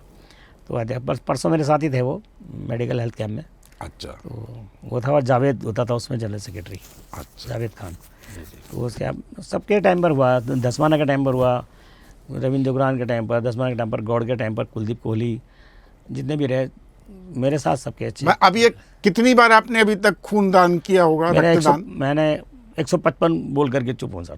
155 तक की आपने काउंटिंग रखी है कि लास्ट इसे मान लेते? बस क्योंकि ऐसा था कि मैंने कहा ना कि मेरे पास जो रिकॉर्ड है वो वीपी शर्मा जी के पास रहे। वीपी शर्मा जी के बाद में डॉक्टर RN सरल बने प्रिंसिपल। उनकी वाइफ का नाम भी प्रेमलता था, मेरी वाइफ का नाम भी प्रेमलता था, और हीरा सिंह बिज जी के वाइफ का नाम भी प्रेमलता था। हम सब चारों आसपास ही रहते हैं। और ये डॉक्टर मुक्तिनाथ है तो उनकी वाइफ का नाम भी प्रेमलता था। चार लोग बिल्कुल मतलब कि 500 मीटर के एरिया में सब चारों साथ साथ है, 500 भी नहीं 300 मीटर के एरिया में। अच्छा। मेरा घर हीरा सिंह जी, हीरा सिंह जी सरल साहब के पास, और उस तरफ जो डॉक्टर मुक्तिनाथ तो अब थे। तो हम लोग मतलब ब्लड डोनेशन, अब यहाँ तक कि डॉक्टर कौशल कुमार जो अभी प्रोफेसर DAV कॉलेज के प्रिंसिपल हैं, वो भी हमारे ब्लड डोनर्स की लिस्ट में थे। अच्छा। मैंने ब्लड डोनर्स की लिस्ट बना रखी थी, किसी को जरूरत पड़ती थी हम तुरंत देने चले जाते थे। तो मैंने एक बार तो बल्कि 2015 में तो मैंने वो भी बना लिया था, गोल्डन ब्लड डोनर्स ग्रुप। किसी को जरूरत पड़े, किसी भी समय जरूरत पड़े, मेरे को तो रात को 1 बजे भी फ़ोन आया, मैं चला गया। और उसके बाद हम ना कुछ लेते हैं ना देते हैं, ना गुप्त दान मानते हैं उसको। बिल्कुल बिल्कुल। तो कहते हैं गुप्त दान महत्वपूर्ण सा करोति सनित्यम, जिसे करता है अच्छा रहता तो है। अभी भी ब्लड डोनेशन में तो आप लगातार काम कर रहे हाँ, हैं ब्लड और डोनेशन ग्रुप में आपका जारी है? मेरा ग्रुप जारी है। मैं मोटिवेशन लेक्चर्स देता हूँ, रेड क्रॉस के थ्रू देता हूँ। और जगह मैं डिजास्टर मैनेजमेंट की ट्रेनिंग देता हूँ, मैं डिजास्टर मैनेजमेंट का एक्सपर्ट हूँ। अभी मैंने 1.5 महीने DAV कॉलेज में क्लासेस ली हैं, क्योंकि BA BSc BCom के लिए कंपलसरी सब्जेक्ट आ गया है डिजास्टर मैनेजमेंट। और अभी आपने जाकर वेनेजुएला में देखा कि कितना गजब भूकंप आया है। यहाँ पर भी सर मैं चेतावनी दे रहा हूँ, 8 रिक्टर स्केल का भूकंप किसी भी क्षण आएगा। यहाँ पर तैयारियाँ नहीं हैं, बड़ी स्थिति ख़राब है। पलटन बाज़ार जैसी स्थिति है, खुड़बड़ा मोहल्ला है जो पुराने बसे हुए हैं। तो इनके बारे में पहले भी कई बार मीटिंग में सरकार के साथ हुई, तो मैंने बातचीत करके, अगर मैं वहाँ रहा हूँ तो मैंने बातें रखी हैं उधर, सिविल डिफेंस के माध्यम से भी रखी हैं, बाद में भी रखी हैं। तो मैं डिजास्टर मैनेजमेंट की ट्रेनिंग देता हूँ। उसमें मैं रेस्क्यू, किस तरह से घायलों को निकालना है, किस तरह से उनको रेस्क्यू करना है, मतलब रस्सियों से कैसे निकालना है, और ऊपर नीचे फ्लड आ गया, ऊपर बच्चे फंस गए तो कैसे ऊपर ले जाना है सबको, ऊपर फंस गए तो नीचे कैसे उतारना है। तो वो rescue, free hand rescue, 200 seat, 300 seat, 400 seat, fireman's lift, और बहुत सारी टेक्निक्स हैं। तो ये रस्सियों के नॉट्स वगैरह लगा करके हम उसमें वो भी सिखा रहा हूँ। और इन साथ में तमाम सामाजिक कामों को करने की आपको प्रेरणा स्रोत कौन है? आप ये ब्लड डोनेशन भी, डिजास्टर मैनेजमेंट भी, और इस तरीके के तमाम जो आप सामाजिक कार्य करते हैं, और आप उम्र के चौथे पड़ाव में हैं जिसमें कि अक्सर आदमी एक कोने में सिमट के बैठ जाता है, तो कौन है ऐसा प्रेरणा? मुझे आप कितना घंटे खड़ा कर लीजिए, मैं पूछ लीजिएगा, मैं जहाँ ट्रेनिंग देने जाता हूँ, अभी मैं कई जगह ट्रेनिंग दे करके आया हूँ। जी। रेड क्रॉस है, नारी निकेतन में गया, वहाँ पर दे करके आया, होप संस्था ने भेजा। और जितने NSS कैंप हुए लगभग बहुत सारे कैंप्स में मैंने कराया है, DAV का, DBS के सारे कैंप। और 7 दिन का कैंप होता है, मैं 4-4 5-5 किसी कैंप में तो पूरे 7 के 7 दिन गया। अभी समर कैंप लगा DAV इंटर कॉलेज में, वहाँ ट्रेनिंग दे करके आया। तो सबको मतलब छोटे बच्चों को, यहाँ तक कि एक वो पॉली किड्स जैसा है, एक स्कूल है विवेकानंद स्कूल के सामने है जोगीवाला में, नाम बोल रहा हूँ, प्रिपरेटरी स्कूल है, किड्स प्रिपरेटरी स्कूल। वहाँ सोच रही छोटे बच्चों को क्या सिखाएंगे। उन्होंने नैथानी मैडम है, उन्होंने रिक्वेस्ट की, हम कल्पना बिश्ट मैडम हमारी सेक्रेटरी हैं, कि वर्मा जी को भेजो। तो मैं क्या, मैंने बच्चों को जब हाथ धोने तक से सिखाया, इस तरह से किस तरह हाथ धोने, तितली बनाना, ये बनाना, तो बच्चों को वहाँ से लेकर मैंने CPR तक सिखाया। जब मैं CPR सिखा रहा था, कार्डियोपल्मोनरी रिससिटेशन, जो बेहद ज़रूरी है पंजी, कभी इसका पर चर्चा करना चाहेंगे तो आप करेंगे। मैं चाहूँगा कि मैं लोगों को अवेयर करूँ। अधिकतर अटैक घर में पड़ते हैं, और हम ये केवल इंतजार करते रह जाते हैं कि गाड़ी लेकर के आओ, भैया को बुलाओ, टेम्पो देखो, एम्बुलेंस बुलाओ, तब तक देर हो चुकी थी, क्योंकि 4 से 5 मिनट का टाइम होता है, तब तो हमारे ब्रेन सेल्स डेथ हो जाते हैं। अगर हम उसको CPR दे दें तो मेरा 99.99% कहना है, तो मेरे को विश्वास है कि वो जब व्यक्ति पुनर्जीवित होता है। मैंने 3 बार लोगों को पुनर्जीवित किया है। एक हरबंस कपूर जी यमुना कॉलोनी में रहते थे, अच्छा। विधानसभा अध्यक्ष थे। मैं उनके यहाँ से निकल रहा था, उत्खनन नाम का एक किताब का नाटक का उसका विमोचन हो रहा था। लक्ष्मी नारायण जी, नाट्यभूषण लक्ष्मी नारायण जी उसके हेड थे, मैं साथ में वहाँ पर मीडिया इंचार्ज भी हूँ। उनके यहाँ से निकल रहे थे, एक आदमी का एक्सीडेंट हो गया, मेरठ से थे वो, मेरठ में मारुति के शोरूम के मालिक थे वो। उनका यहाँ पर एक्सीडेंट हुआ, ब्लू कलर की जो थी इंडिगो गाड़ी उनको मार गई, नीचे गिर गए, बेहोश हो गया, सिर से खून निकलने, लोगों ने कहा मर गया। मैं अचानक जा रहा था, मैंने देखा तो मैंने कहा क्या हुआ? कह लेंगे ऐसे, कहते मर गया होगा। मैंने कहा आप कैसे कह सकते हैं ये मर गया होगा? कह लेंगे आप कौन हो? तो मैंने कहा मैं अधिकतर मैं अपना रेड क्रॉस का बैग या वो सिविल डिफेंस का उड़ा के रखता हूँ, ताकि मैं लोगों को बता सकूँ कि मैं सर्टिफाइड ट्रेन हूँ। तो मैंने कहा मैं उनको CPR देता हूँ। मैंने कहा भी देखता हूँ। पहले मैंने उनको पल्स वगैरह सब चेक किए, पल्स किया, ये लग जा रहा था, हाथ की पल्स चेक की, इधर कैरेटेड पल्स होती है ये भी चेक की, ब्रीदिंग देखी नहीं हुआ। तो फिर मैंने उनको माउथ टू माउथ में ला करके मैंने उनको वो दिया CPR। साहब थोड़ी देर में उनकी उंगलियाँ चलने लगी। घंटा घर पर एक बार एक्सीडेंट हो गया था, किसी आदमी का एक्सीडेंट किया था, मोड़ रहा था, उसको दौरा वगैरह पड़ा, मुझे लगता है या तो फिट्स थे उसको, मेरी का दौरा था, ऐसे गिर गया। मेरी मदद उन्होंने करी, बुजुर्गों को हिजड़ों ने मदद की सर उठाने के में। किसी शादी में जा रहे थे, वो कपड़े नए पहने के थे, फिर भी उन्होंने उसका थूक गंदगी सारी अपने नए कपड़ों से साफ़ की। और वो उन्होंने यहाँ तक कह दिया कि हिजड़े हम नहीं है, हिजड़े ये लोग हैं जो देख कर रुक भी नहीं रहे। और तीसरा बच्चा एक दानू लड़का था, दानू उसका सरनेम रहा होगा, वहाँ MDD कॉलोनी में। मैं अपनी एक NCC कैडेट के घर से आ रहा था, वहाँ बच्चे को कोई सरकारी गाड़ी थी, वो टक्कर मार के चले गई, बच्चा गिर गया, दांत कट करके, होंठ से कट करके बाहर आ गया, बच्चा बेहोश हो गया, सांस लेने पर शायद। मैंने उसको CPR दी, फिर मैंने फ़ोन किया 108 को, तो बच्चा उस हरकत में आ गया।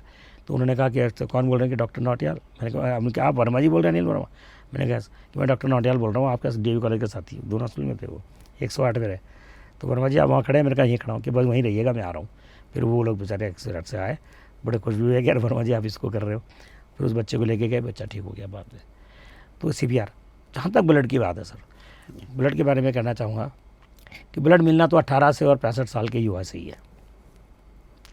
कि जो काम देश के आ न सके, हाय वो कैसी जवानी है। जो काम देश के आ न सके, हाय वो कैसी जवानी है। जो जान किसी की बचा न सके, खून नहीं वो पानी है। बहुत बढ़िया। तो हमारे युवाओं को ये बात समझ आती। मैंने ग्राफिकारा में एक बार ब्लड डोनेशन कैंप चल रहा था, सारे लड़के लड़कियां अंदर डर के मारे बैठ गए कि जो डर लगता है, मैं तो खून देख के डर लगता है। कोई कह रहा मेरे को ये होता है, कोई कह रहा बीमारी हो जाती है। अंधविश्वास भी तो बहुत है ना इसके ऊपर, बिल्कुल बहुत मिथ है। बच्चे नहीं होते, डर जाते हैं लोग, खून नहीं बनता, दोबारा खून बनता ही नहीं है, ऐसा सब। तो वहाँ पर A शुक्ला जी हैं, प्रोफेसर A शुक्ला जी हैं, मेरे दोस्त हैं, बहुत अच्छे ब्लड डोनर भी हैं, वो बहुत अच्छे आदमी हैं। तो मैं, कमल घनसाला जी और डॉक्टर S पाल जो DG हेल्थ थे, हम तीनों बैठकर कॉफ़ी पी रहे थे उनके कमरे में। अच्छा। तो मैं उनसे ऐसी बात कर रहा था, कमल घनसाला जी से। मैंने कहा आप बड़ा टाइम निकालते हो, क्लासेस भी लेते हो, और मैंने कहा इतना एक्टिव अपना मैनेजमेंट भी देखते हो। कर वर्मा जी क्लास में ज़रूर लेता हूँ। इतने बात हुई, इतने में शुक्ला जी आ गया, वर्मा जी यार थोड़े बच्चे डर रहे हैं, ज़रा थोड़ा आप मोटिवेशन के लिए आ जाओ। मैंने कहा चलो। मैं वहाँ गया, कमरे दरवाजे नहीं खोल रहे थे, बड़ी मुश्किल से दरवाज़ा खोला। उन्होंने कहा अभी अच्छा नहीं करवा रहे, तुम्हारे को बात तो सुन लो। उन्होंने खोल दिया, फिर मैंने मोटिवेशन लेक्चर दिया। आप ये देखो सर, जब मैं कमल घनसाला के फादर, एक काउंटर पे, मतलब मैं तो वो कमल घनसाला के फादर और वो डॉक्टर सोनिका कंडारी, जिसके हस्बैंड आजकल वहाँ हैं, DG हेल्थ में है। अच्छा। DG हेल्थ में DG मैडम के साथी हैं, नोडल ऑफिसर क्या है ऐसे बोलते हैं उनको, ऐसे कुछ हैं, वो है वहाँ पर कंडारी जी, हाथीपुर में रहते हैं। अच्छा। उनकी वाइफ थी, कह रहे हमारे काउंटर पे कोई आ नहीं रहा। थोड़ी देर बाद उनके काउंटर पर वो भीड़ लगी कि सारे लड़के बच्चे फार्म लेकर के वहाँ खड़े हो गए। और जब मैं वहाँ से निकला बाहर तो कहने लगे वर्मा सर देखो हम ब्लड डोनेट कर रहे हैं। तो मैंने उनको मोटिवेट किया। ये मोटिवेशन का फर्क। मैंने उनको बताया, मैंने कहा भाई देखो तुमको ब्लड देने से फ़ायदे होते हैं। पहले तो उनको बताया बड़े अंधविश्वास है, कमजोरी ज़्यादा है। मैंने कहा मैं इतने साल का हूँ, मैंने तुम्हें मैं कमज़ोर दिख रहा हूँ? आज कि आप इतने साल के हो ही नहीं सकते। मैंने कहा मैं दिखा सकता हूँ तुम्हें कार्ड। तो थोड़ा सा बताना पड़ता है इससे। वैसे जनरली आदमी ये नहीं मानेगा कि आप 72 साल के। हाँ 73 साल 73। तो हुआ क्या सब कि कहते हैं कि रक्तदान पे अंधविश्वासों का सख्त पहरा है। रक्तदान पे अंधविश्वासों का सख्त पहरा है। ना जाने कौन सी उम्मीद पे दिल ठहरा है। जो बेचारा हॉस्पिटल में पड़ा, उसकी नजरें टिकी होती है, मेरे कोई ब्लड लेके आएगा, कोई मेरे को ब्लड दे देगा, पूछते रहते हैं हुआ कोई अरेंजमेंट। तो रक्तदान पे अंधविश्वासों का सख्त पहरा है। न जाने कौन सी उम्मीद पे दिल ठहरा है। तेरी आंखों में छलकते हुए आंसुओं की कसम है दोस्त, दर्द का रिश्ता बहुत ही गहरा है। बहुत बढ़िया। आप जिसे ब्लड दे देंगे, आप किसी की शादी में जाएं ना जाएं, उसमें ना जाएं, कोई बात नहीं सर, किसी की डेथ में, किसी के फ्यूनरल में, अंतिम संस्कार के टाइम पर पहुँच जाइए, देखते हैं कौन आया। और वो भूलता नहीं कि मेरे अंतिम संस्कार वाले दिन वो आया था। बिल्कुल, ये है सर। तो ये बेहतर है। अब जैसे आपने मेरे से कहा कि आप रक्तदान क्यों करते, मैं तो अभी भी तैयार हूँ सर, झूठ बोल के भी दिए सर। अच्छा, हाँ, क्योंकि पुण्य का काम कर रहा हूँ।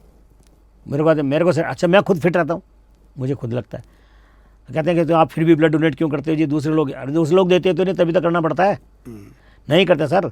एक सूबेदार साहब थे मैक्स हॉस्पिटल में आए हुए, मुझे वहाँ पर फ़ोन करके बुलाया गया कि वर्मा जी कोई सूबेदार उनके बच्चों को, उनकी वाइफ को चाहिए ब्लड। जी, तो मैं और गालिब लड़का है, अच्छा, उसको मैंने फ़ोन किया। मैंने कहा गालिब, मैंने कहा एक ब्लड यूनिट कम पड़ता है, तो मैंने कहा और मिल जाएगा कि हाँ जी आ जाऊँगा मैं। वो बेचारा अपना पा गया। तो उन्होंने कहा कि वर्मा जी जब डॉक्टर बाहर पग्गा हैं, अरुण बाहर पग्गा जी, वो जा रहे, वो जो ब्लड ले रहे थे वहाँ ब्लड बैंक के, जब हम जाने लगे तो कहने वर्मा जी उनसे तो मिलते जाओ जिनकी वाइफ के लिए करा। मैंने क्या करना सर, क्या मिल लो। वो सूबेदार साहब इतने थे कि मेरे को ऐसा देखना पड़ रहा था, इतने लंबे चौड़े सर, रिटायर्ड सूबेदार था सहारनपुर का। तो मैंने कहा सर, मैंने कहा आपकी वाइफ है क्या, नहीं। मैंने कहा चलो कोई बात नहीं, दे दिया, ब्लड हो जाएगा। कि नहीं, थोड़ा उधर मुकर के रोने लगे। नहीं, मैंने उनसे पूछा, मैंने कहा और, मैंने कहा आपके बच्चे कोई अटेंडेंट आप भी देख रहे हो कोई और भी, तो दूसरी तरफ मुकर के रोने लगे। मैंने समझा ये सोच रही कि मेरी वाइफ कहीं डेथ हो जाए, ब्लड कम ना पड़ जाए।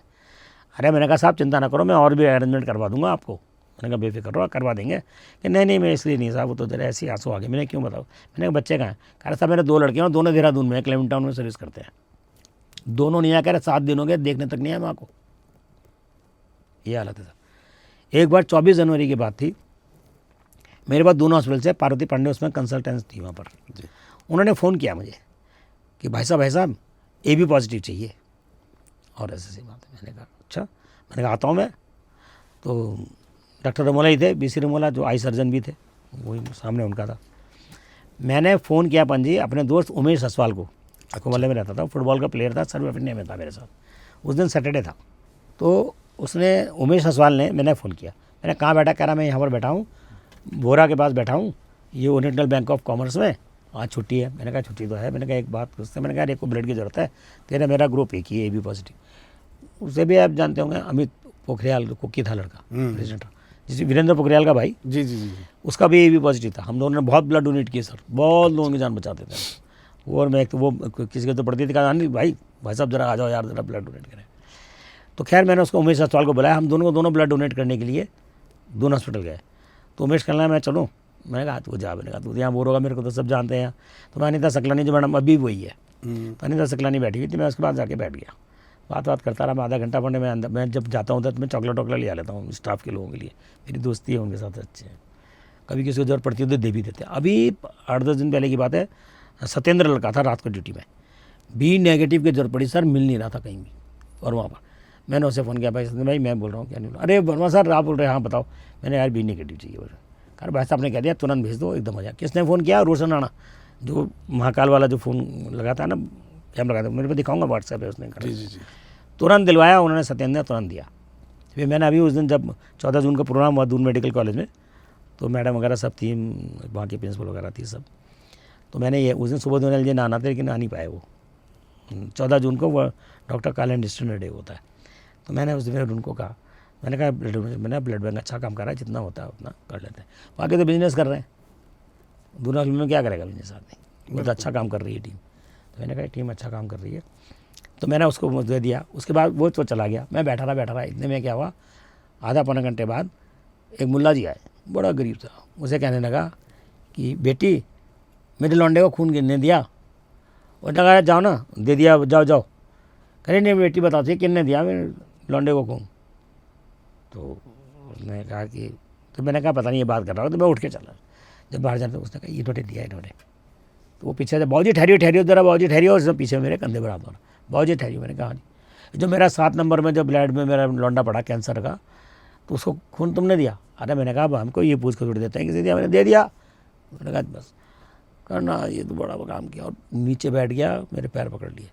बाबूजी मेरे 7 भतीजे हैं, 7 तो यहाँ खड़े थे। जब डॉक्टर साहब ने कहा ब्लड चाहिए, अरेंजमेंट कर लो, इससे ज़्यादा ब्लड पड़ेगा, कम से कम 2-3 बोतल चाहिए होंगी। कह रहे सारे भाग लिए, किसी माँ ने भगा दिया, किसी ने खुद ही भाग गया। तो कोई नहीं आता सर वक्त पे, सब मना कर देते हैं। सूबेदार साहब खड़े हो रो रहे, वहाँ पे तो रोज़ देखना, देने को तैयार नहीं है, अपने आप देने को तैयार नहीं है, घर के लोग भी देने को तैयार नहीं है। हाँ, वास्तविकता है। देखो आप अभी पार्टी में बुलाओ 100 आते हैं, दुख के टाइम में एक नहीं आता। मुझे आप कभी बुला लो, अभी ए बी पॉजिटिव चाहिए होगा, पंजाब मुझे फ़ोन करना, मैं रात को जितने बजे मैं तुरंत पहुँच जाऊँगा। बिल्कुल। ये भी नहीं कहूँगा मेरे को गाड़ी चाहिए जाको, नहीं होगी तो कह दूँगा कि मेरे को लेने आ जाओ। यहाँ तक कि मतलब उसे बुलाया, गालिब देखो बेचारा लड़का दिया। एक और बताऊँ, एक और मिलिट्री तो रुड़की के थे आर्मी ऑफिसर, उनकी वाइफ का था मैक्स हॉस्पिटल में घुटनों का ऑपरेशन होना था, उसमें ब्लड की ज़रूरत थी उनको। वहाँ से डॉक्टर उन्होंने फ़ोन किया कि ऐसे भाई साहब मेरी उनको चाहिए।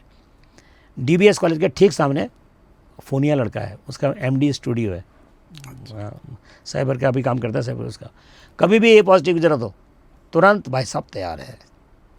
रोहित कोच गए तुरंत बोलता हूँ, तुरंत चला जाता है, बी पॉजिटिव है। तो मैं ऐसे मैंने लिस्ट बना के रखता था पहले, अब कम हो गया, अब लोगों में स्वार्थ ज़्यादा आ गया। और दूसरी बात एक और हो गई, हीमोग्लोबिन की प्रॉब्लम। फास्ट फूड खा रहे हैं, जंक फूड खा रहे हैं, कोल्ड ड्रिंक्स पी रहे हैं, और साथ में ड्रग्स। पहले उड़ता पंजाब था, अब उड़ता उत्तराखंड। मैंने डी एडिक्शन में भी बहुत काम किया। अभी मैं जो काम कर रहा हूँ, मतलब काम मेरा तो कोई मेरा स्वार्थ है नहीं, कहीं से मैं कुछ वो नहीं करता, निस्वार्थ भाव से करता हूँ। जहाँ कैंप्स में जाता हूँ, बच्चों को मोटिवेट करता हूँ, लड़कियों को करता हूँ, लड़कों को करता हूँ, सबको करता हूँ। पूछ लीजिएगा, DBS में डॉक्टर PK बोस हैं, यहाँ पर DAV कॉलेज के प्रोफेसर्स हैं, SGRR के हैं, GGIC के हैं, सब उनके सबके कैंप में जाकर के। लड़कियों को मैंने कहा बचे रहो, लड़कियाँ बहुत फंस रही हैं इस चक्कर में, बहुत लड़कियाँ हैं सर। लिव इन रिलेशन में रहने कमरों में यही चल रहा है, ड्रग्स। बिल्कुल बिल्कुल। तो बस क्या बताऊँ, मैं तो उनको कहता भी हूँ, मैंने कहा देखो दोस्त यारी छोड़ दो, ये दोस्ती तुम्हारी बड़ी ख़राब है। मैंने कहा हैवानियत के राह पर चलता है आदमी, अब आदमी को खुद ही निगलता है आदमी, और दुश्मन में और दोस्त में कुछ फ़र्क ही नहीं, गिरगिट की तरह रंग बदलता है आदमी।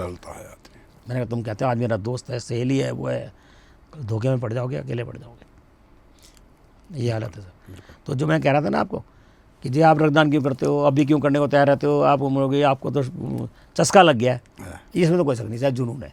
हाँ, जुनून है। कहते हैं कि जलवे नहीं होते, नज़ारे नहीं होते, जलवे नहीं होते, नज़ारे नहीं होते, किस्मत में हर के चांद सितारे नहीं होते। हर कोई रक्तदान नहीं कर सकता सर, करेगा तो वही जो फिट होगा। बिल्कुल। बहुत सारी कमी निकलेंगी, हीमोग्लोबिन कम होगा, वो कम होंगे, प्लेटलेट्स कम होंगे, 50 चीज़ें होंगी। तो जलवे नहीं होते, नज़ारे नहीं होते, किस्मत में हर के चांद सितारे नहीं होते, हम इसलिए करते हैं रक्तदान दोस्तों, कांटों के खरीदार सारे नहीं होते। सारे नहीं होते। बहुत बढ़िया। दुख तकलीफ उठाने वाले, इंजॉय करने वाले बहुत मिल जाएंगे। बिल्कुल बिल्कुल बिल्कुल। और हम जो पूजा करते हैं, रक्तदान तो ही पूजा समान, बिल्कुल। हम करते हैं ना पूजा करें। मैं मेरे बहुत बड़ा आश्चर्य की बात है, मेरा कभी कोई काम नहीं रुकता। किसी के लिए जाता हूँ तो मैं भगवान से प्रार्थना करें, भगवान मेरा ये काम सफल हो जाए, इनका काम है सफल हो जाए, तो सफल हो जाता है, क्योंकि मेरा उसमें स्वार्थ का भाव नहीं होता उसमें। बिल्कुल। तो उसमें एक बात कहनी होती है कि इबादत से खुदा खुश हो क्या ज़रूरी है, इबादत से खुदा खुश हो क्या ज़रूरी है। वो चाहता है करो ऐसा कि इंसानियत महक जाए। वाह। इबादत से खुदा खुश हो क्या ज़रूरी है, वो चाहता है करो ऐसा कि इंसानियत महक जाए। तुम्हारे चंद लम्हे वक्त के, चंद रक्त के बूंदे इबादत से भी बढ़कर है, अगर एक जान बच जाए। वाह, क्या बात है। 1/20वां हिस्सा होता है हमारी बॉडी का। एक आदमी की बॉडी में 5 से 6 लीटर रक्त होता है। और भगवान कसम पंजी, मैं जब ब्लड देने जाता हूँ, लोग अपनी थैली देखते रहते हैं, हो गया। कुछ लोग ऐसा करते हैं। मैं कहता हूँ, मैंने कहा मैं भी करता हूँ, हो गया। मैं कहता फुल हो जानी चाहिए, वो कहते हैं कम हो जानी चाहिए। 350 ml से 400 ml ले सकते हैं। मैं पूरा 400 ml की थैली मेरी जब तक ऊपर फूल के टाइट नहीं आती ना, मैं नहीं रोकता। सब कहते हैं, वो कहते हैं हाँ वर्मा जी आप तो जब भी, मैंने कहा ब्लड लो फुल करके दो, ज़्यादा मिले कोई बात नहीं। तो उसका फ़ायदा। अब मैं आपको बताता हूँ मेन चीज़, दो चीज़ें ला रहा हूँ सर जी। एक तो फास्ट फूड में मैं ईट राइट इंडिया पे प्रोग्राम कर रहा हूँ। प्रोग्राम क्या मतलब, मोटिवेशन देता हूँ लोगों को। Eat right India, eat right India ये बनी हुई है। क्या है eat right India? Eat right India कार्यक्रम में भारत सरकार का है, मोदी जी की उससे चला हुआ है। अच्छा। उसमें भारत की थाली होती है, भारतीय थाली में कि हरी सब्जियाँ, ये पनीर ये चीज़ें, और उसमें मीट भी है, लेकिन जो मीट खाता है उसके लिए वो भी, लेकिन सबका बैलेंस होना चाहिए ताकि आपके अंदर मतलब टॉक्सिन्स ना पैदा हों और हीमोग्लोबिन वगैरह ठीक रहे। अब मैं पंजी आपसे मदद भी चाहूँगा। ईट राइट इंडिया में कोदो है, ज्वार है, बाजरा है, मक्का है जी, सोयाबीन है, इनसे मिली हुई मिक्स रोटी खाएं। मोटे अनाज जो है, मोटा अनाज। उसमें आप क्या करें, जब मैं तो करणपुर बाजार से लाता हूँ, और मेहरा जी की दुकान है, छोटी सी चक्की बना रखी है उन्होंने, छोटी सी। उनसे हर एक अलग अलग अलग पिसवाता हूँ, सबको ला के घर में इकट्ठा करते हैं, थोड़ा सा उसमें फिर गेहूँ का आटा मिला ताकि रोटी बन जाए, वो नरम हो जाए। टूटती है ना। तो वो बनाते हैं, वो खाते हैं। वो लोग कहते हैं कि तुम स्पेशल क्या खाते हो यार, मेरा हीमोग्लोबिन अभी 15.3। अच्छा, सब देख के आश्चर्य होते हैं। मैंने कहा कि मैं गलत चीज़ें खाता नहीं, और अच्छी चीज़ों में सिंपल खाना खाता हूँ, साधारण खाना। तो एक तो ये है, एक जो आदमी ब्लड डोनेट करता है उससे कम से कम 3 से 4 लोगों की जान बचती है। 350 ml होता है, 20 मिनट में प्रक्रिया पूरी जाती है। जितने भी जो सुइयाँ यूज़ की जाती हैं, चीज़ें जाती है, वो बिल्कुल स्टेराइल होती है, यानी कोई भी इन्फेक्शन उससे नहीं होता, नहीं होता। कोई डर की बात अब तो नई सुई इस्तेमाल करते हैं, नहीं करते नहीं है सर। अब पहले बॉयल करने पहले की जरूरत नहीं। स्टेबलाइज बहुत करते पहले थे। बॉयल करते थे आगे, अब तो नई सुई। अब तो नहीं। हाँ, हर बार नई सुई यूज़ करेंगे। और उसके बाद में क्या होता है, 15-20 मिनट का टाइम लगता है सब कुछ करने के बाद। बीपी थोड़ा सा आपने लाइट भोजन किया हुआ, मतलब रिफ्रेशमेंट किया हुआ हो, खाली पेट नहीं जाना चाहिए। नशा वगैरह ना किया हो, 24 घंटे पहले मतलब कि नशा कर रखा होगा तो प्रॉब्लम हो जाती है। शराब पीते हैं लोग, पीना कोई बुरी भी बात भी नहीं है कि बिल्कुल ही बुरी बात है। अगर पीते हैं तो लिमिट में हो तो कैसी कोई बात नहीं, लेकिन उस समय ड्रग्स ना हो। स्मोकिंग ना करें तो ज़्यादा अच्छा है। और बीपी थोड़ा कंट्रोल रहना चाहिए, नॉर्मल रहे। रात को नींद अच्छी तरह से ली हुई हो तो ठीक रहता है। अगर मान ली बिल्कुल रात भर नहीं सोए तो भी प्रॉब्लम हो जाती है, चक्कर आते हैं, सैकी हो जाता है।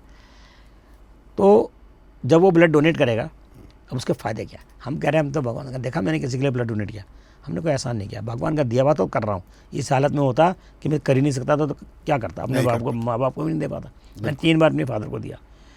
3 बार MKP इंटर कॉलेज की मिस सूरी थी, शादी नहीं की थी, उनको दिया, मिस सूरी को। उनके नाम से बिल्डिंग में उन्होंने शादी करी, तो सारा पैसा उन्होंने बिल्डिंग के लिए लगा दिया। आप तो जितेंद्र नेगी जी को जानते हो, जी जी, पूछिएगा उनको। जी, तो रक्तदान करने से फ़ायदा क्या है? उल्टा हमें फ़ायदा होता है। जी। क्या क्या फ़ायदे हैं? बहुत अच्छा। नंबर 1 फ़ायदा, 85% उसे कैंसर नहीं होगा। अच्छा, कारण ब्लड जमता नहीं है, ब्लड का फ्लो बना रहता है। तो मतलब ब्लड डोनर जो होगा उसको कैंसर होने की संभावना 85% नहीं होगा, कम हो जाती है। यस, बिल्कुल ठीक। ठीक। दूसरा 90% उसे हार्ट अटैक नहीं होगा, हार्ट अटैक की संभावना 90% कम हो जाती कम हो जाती है। ठीक। बहुत अच्छा कह रहे हैं आप, है। बिल्कुल। ठीक है सर। तीसरा, फैट नहीं होता। कारण क्या है कि एक बार ब्लड डोनेट करने से 650 से 700 कैलोरी बर्न होती है, जो आपकी 4 दिन हैवी एक्सरसाइज से कम होती है। 650 से 700 कैलोरी। आप 4 दिन खूब एक्सरसाइज करेंगे ना, तब कम होगी उतनी कैलोरी बॉडी से। वो एक बार में हो जाती है सर। ठीक। और आगे देखिए, HDL बढ़ता है, LDL घटता है। HDL good cholesterol, LDL bad cholesterol. Blood cholesterol. हमारा जो खून बनता कहाँ है? बोन मैरो में, अस्थि मज्जा बोलते हैं इसे। वो बोन मैरो एक्टिवेट होती है तो क्या होता है? नए ब्लड सेल्स बनते हैं, red blood cell, white blood cell, plasma plate, सब नया बनेगा। जब हमारी गाड़ी में हमारे पानी की तेल की टंकी खाली होगी तब नया पेट्रोल बनवाएंगे तो साफ़ ही तो आएगा। बिल्कुल। बाकी तो रोज दिन पानी वानी पड़ करके ऊपर के टंकी में पानी की कुछ भी आ सकता है। तो ऐसी साफ ब्लड बनता है, नेचर ने बनाया बड़ा कसम है। इसकी भी हिस्ट्री बताऊंगा आपको मैं थोड़ी। जी। तो वो इतना हो गया। फिर ये क्या करता है? बीपी कंट्रोल करता है। अच्छा। फिर शुगर है आपको, तो अगर इतनी शुगर निकल गई तो फायदा। ये लोग प्रश्न पूछते हैं, कहते हैं कि शुगर वाला ब्लड डोनेट नहीं कर सकता। देखो डॉक्टर वैसे ज़्यादा अच्छा जानते हैं, नहीं मैं बता दूं, जिसकी जो ओरल यानी पिल्स के ऊपर है, गोलियों के ऊपर है, वो ब्लड डोनेट कर सकता है अगर शुगर का है। हाँ, जो इंसुलिन लेता है वो नहीं कर सकता। वो से नहीं करना चाहिए। नैनीताल बैंक के MD थे सेठ साहब, अच्छा। हरवंश कपूर जी के घर के पास है, एशियन स्कूल के पास नैनीताल बैंक, जी जी। उसके बारे में। और उनके जो पूरे उसके हेड है रीजन के, पूरे उत्तराखंड के, तो वो हैं पंथी हैं वो। हाँ। वो मेरा दोस्त है, DL रोड पर रहते हैं, वो मेरे DA कॉलेज का साथी था। जी। वो भी आया हुआ था उस दिन, उन्होंने मुझे बड़ा अच्छा अवार्ड दिया उस दिन। तो उनके यहाँ ब्लड डोनेशन काम करा, तो वो कह रहे हैं सेठ साहब कह रहे हैं, और भाई मैं तो ब्लड डोनेट कर नहीं सकता। मैंने क्यों, क्या हो गया साहब? मैंने कहा मैं तो चाह रहा था कल आपकी ब्लड डोनेट करते हुए फोटो लगेगी तो आपके और बैंक वाले भी करेंगे। नैनीताल बैंक है हमारे साहब की फ़ोटो, मेरे को ना शुगर है। मैंने शुगर कितनी है? मैंने कहा नहीं, मैंने कर सकते हो। मैंने कहा आप कर सकते हैं। उन्होंने ब्लड दिया, उनकी फ़ोटो, बड़े खुश हुए, कह रहे मुझे हल्का महसूस हो रहा। उन्हीं का एक स्टाफ में उसका 18 हीमोग्लोबिन है। अच्छा। मैंने कहा तुरंत ब्लड डोनेट करो, तुमको प्रॉब्लम होगी आगे, वो ज़्यादा नहीं होना चाहिए, 17 से ऊपर भी खतरा है। आदमी का हीमोग्लोबिन 13 से 17 होना चाहिए। वैसे 12.5 चल जाता है, लेकिन 13 से 17 हो तो बहुत अच्छा है। इतना है। तो इससे ये फ़ायदा है। और आखिरी जो बात है कि जो हमारे नए ब्लड सेल्स बनते हैं तो नई ऊर्जा का, नए उत्साह तो होता ही है, ये एंटी एजिंग का काम करता है। और उसका उदाहरण मैं आपके सामने हूँ। बिल्कुल आपकी एज में बिल्कुल। मैं उड़ीसा जा रहा था, मेरा मोटिवेशन लेक्चर था, जी। तो मैं पूरी एक्सप्रेस से जाता हूँ। अच्छा। तो जा रहा था तो रात लगती है, तो मैं क्या करता हूँ कि रात को मैं थोड़ा स्टडी करते हुए नई चीज़ें सीखता हूँ। मैं नेट वगैरह से देख करके आपको अपने तरफ से लिखता हूँ। फिर मेरा वहाँ मोटिवेशन लेक्चर होता है, वहाँ वीसी वगैरह तो मैं दिखाऊंगा आपको, फ़ोटो मेरे पास। वीसी वगैरह मुझे ऑनर करते हैं। प्रोफेसर दीपक बेड़ा थे, अब दूसरे आ गए हैं साहब। क्या हॉल है उनका, और क्या फंक्शन होता है उनका, और क्या ब्लड डोनेशन की बातें होती हैं वहाँ सीखने की। कभी मौका मिला तो पंजाब चलिएगा साहब, आप बिल्कुल खुश हो जाएंगे। बिल्कुल बिल्कुल। इतना अच्छी हॉस्पिटलिटी। दुर्गा पहाड़ी साहब हैं वहाँ के, जो पहले वो थे हिमानंद बिस्वाल चीफ मिनिस्टर, उन्होंने मुझको ऑनर किया। एक वहाँ के पद्मश्री है, वो अनपढ़ है लेकिन बड़ा लोग गीतों में, लोग उसमें बड़ा ज़बरदस्त असर हो। अच्छा। और ऐसा रहता है भिखारी की तरह दिखने में, मेरे पास फोटो है उसका। तो खैर वो लोग वहाँ करते हैं। तो प्रोफेसर दीपक बेड़ा तो बहुत इंटेलिजेंट थे। तो 5,000 लोगों को मोटिवेट करता हूँ वहाँ पर ब्लड डोनेशन के लिए। जी। तो उनका त्याग नाम से तो त्यागा लिखते हैं वो। तो हम इस तरह से ब्लड डोनेशन मोटिवेशन के लिए वहाँ भी गया मैं। इसमें दिल्ली में तो मेरे को उन्होंने दिया, doctor Shobhani Rajan, additional director general NBTC, national blood transfusion council, NBTC, उन्होंने मेरे को अवार्ड दिया। तो मैं जब रात को जा रहा था ट्रेन में, तो मेरे नीचे की बर्थ थी। तो एक आदमी आया, बुजुर्ग से थे, कहने लगे कि ये आपकी बर्थ है, कि आप कहाँ जा रहे हो? मैंने कहा मैं तो पूरी जा रहा हूँ, कि मुझे तो वहाँ तक जाना है लेकिन रात गुजारनी है, तो आप ऐसा करोगे ऊपर वाली बर्थ पे मेरे इसमें आ जाओगे? मैंने कहा आने में मेरे को कोई ऐतराज़ नहीं है। मैंने कहा मेरे को कोई प्रॉब्लम नहीं है। मैंने कहा मेरे को ना लेक्चर है कल, अब मुझे ये साइड की लाइट जला करके पढ़ना है। कह रहे तुम बहानेबाजी कर रहे हो। मैंने कहा नहीं, मैंने कहा ऐसी बात नहीं। अरे आजकल के लड़के कहाँ मानते हैं, बुजुर्गों तो ख्याल ही नहीं रखते। इस तरह से बात कर लें, थोड़ी इज्जत नहीं है कि मन में जरा से। मैं कह रहा मेरे को घुटने में परेशानी होती है, वो ऊपर चढ़ नहीं सकता, मेरे को प्रॉब्लम है। मैंने कहा साहब मेरे को कोई प्रॉब्लम नहीं है। मैंने कहा बात यह है मुझे, तो मैंने कहा यहाँ पर आ जाओ, नीचे आ जाओ। मैंने कहा मैं बैठ कर पढ़ूंगा, तुम लेट जाना। कि ना ना चाहिए तो पूरी बार चाहिए। मैं तो कि मैं खराटे भी लेता हूँ, कुछ कुछ बोल रही। मैंने कहा कोई बात नहीं। तो कह रहे हैं कि अरे नहीं यार तो मत मना कर दो यार, तो बार बार क्यों बहस कर रहे हो, ये अगर मगर कर रहे हो। मैंने कुछ नहीं। मैंने कहा आपकी कि बुजुर्गों का ख्याल रखना चाहिए, बुजुर्गों पर लगा भाषण। मैंने कहा कितनी उम्र है आपकी? कि कितनी क्या है? मैंने कहा फिर भी कितनी है आपकी? कह रहा 52 है। मैंने कहा 52 है। मैंने अपना आधार कार्ड निकाला, मैंने ये देखो कितनी है। तो कह रहा क्या देखना मैंने इसको? मैंने कहा देखो तो सही कितनी है। कह रहा कितनी है? मैंने कहा 69। तो मैं 69। ऐसा चेहरा उतर गया, तुम झूठ तो नहीं बोल रहे? मैंने कहा नहीं। कि ऐसा कैसे, क्या खाते हो? मैंने खाता नहीं, ब्लड डोनेट करता हूँ। अपन जी यकीन मानिए, ब्लड डोनेट करिए, आप बिल्कुल फिट रहेंगे। चलिए, ये हमारे दर्शकों के लिए भी एक संदेश है कि रक्तदान किया जाए तो आपको तमाम तरीके के फायदे। हाँ, अब मैं 2 बातों पर आ रहा हूँ खास। जी। एक है एनीमिया, बहुत कमी है। फास्ट फूड, आपने कहा कि ईट राइट इंडिया, इसके बारे में वो करें, फास्ट फूड से बचें, जंक फूड से बचें, और साथ में कुछ नहीं करते। मैं रोज़ देख रहा हूँ, परसों में मेरा एक लेक्चर था, पॉडकास्ट कर रही थी लड़की, बड़ी अच्छी लड़की है, प्रेरणा नाम की लड़की ने लिया मेरा वो। तो उससे बात करने में बेटी वो, और एक साथ में डंग बैठी थी, फाइनेंस के हेड है वो। तो लड़की बड़ी सुंदर, पतली सी, फीचर्स बड़े सुंदर, गोरी अच्छे। मैंने कहा बेटे तुम अपने आप को सुंदर समझिए। मैंने सुंदर हो नहीं, तो उसको बड़ा बुरा सा लगा। मैंने कहा सुंदर वो जो हेल्दी है, मैं तुम्हारे अंदर हीमोग्लोबिन, हाँ मेरा हीमोग्लोबिन कम है। मैंने कहा कम नहीं है, बहुत कम है, परेशानी में पड़ोगी कल। और मैंने कहा शादी के बाद तो और ज़्यादा परेशानी में। कल ही मेरे घर में एक लड़की आई, मनोहर जी थे बैंक में, पंजाब नेशनल बैंक के मैनेजर, उनकी बेटी आई थी कल अपनी बेटी को लेके। अच्छा। मैंने इतनी सुंदर लड़की, मैंने कहा बिटिया तू भी, मैंने कहा उस लड़की की तरह है, दिखने में सुंदर, अंदर खोखले हो। मैंने कहा ये हीमोग्लोबिन बढ़ाओ, नहीं तो परेशानी में पड़ोगे। अधिकतर प्रसव के टाइम पर मलेरिया तो मर जाती है, बच्चा मर जाता है। बिल्कुल। ये यार हर एक का 8, 7, 8, 7, 8, 9 पे चल रही है। अब एक बात और भी जो इसमें आप मदद करते हैं, गवर्नमेंट ने प्रोग्राम चला रखा है, beat anaemia India, beat anaemia programme चलता है। उसमें स्कूल कॉलेज के अंदर लड़कियों को आयरन की और फॉलिक एसिड की टैबलेट दी जाती हैं। जी। मैंने देखा वहीं पड़ी रहती है, कोई खाता नहीं है, कहीं लड़कियाँ नहीं खाती। और कुछ ये कहते हैं कि टीचर देती नहीं, कि कहीं कुछ हो गया तो हमारे मत्थे पड़ जाए। हाँ, ये भी एक तो आयरन गोली हैवी होती है, वो दस्त लगा देती है। तो अगर सिंपल आयरन की गोली, आप भी हों, मैं भी हूँ, अगर मेरी बेटी होती मैं उसको ज़रूर खिलाता। अपने बच्चों को, लड़कियों को खाने के साथ आयरन और फॉलिक एसिड की टैबलेट जरूर दें, साथ में कैल्शियम दे दें, क्योंकि कैल्शियम आयरन को एब्जॉर्ब करता है। ये चीज़ें हमारे लोगों को जाननी चाहिए, खाने के साथ लें। और शाम के टाइम चाय खाने के साथ कभी चाय कॉफ़ी ना पिए, खाने के साथ कभी भी ना पिए, एकदम आयरन डेफिशिएंसी हो जाएगी बॉडी में। अच्छा, खाने के साथ कभी, खाने के बाद लेना आधे घंटे बाद, पहले ले लें आधे घंटे बाद, खाने के साथ कभी चाय कॉफ़ी नहीं लेनी चाहिए, वो आयरन की डेफिशिएंसी करेगा ही करेगा कम।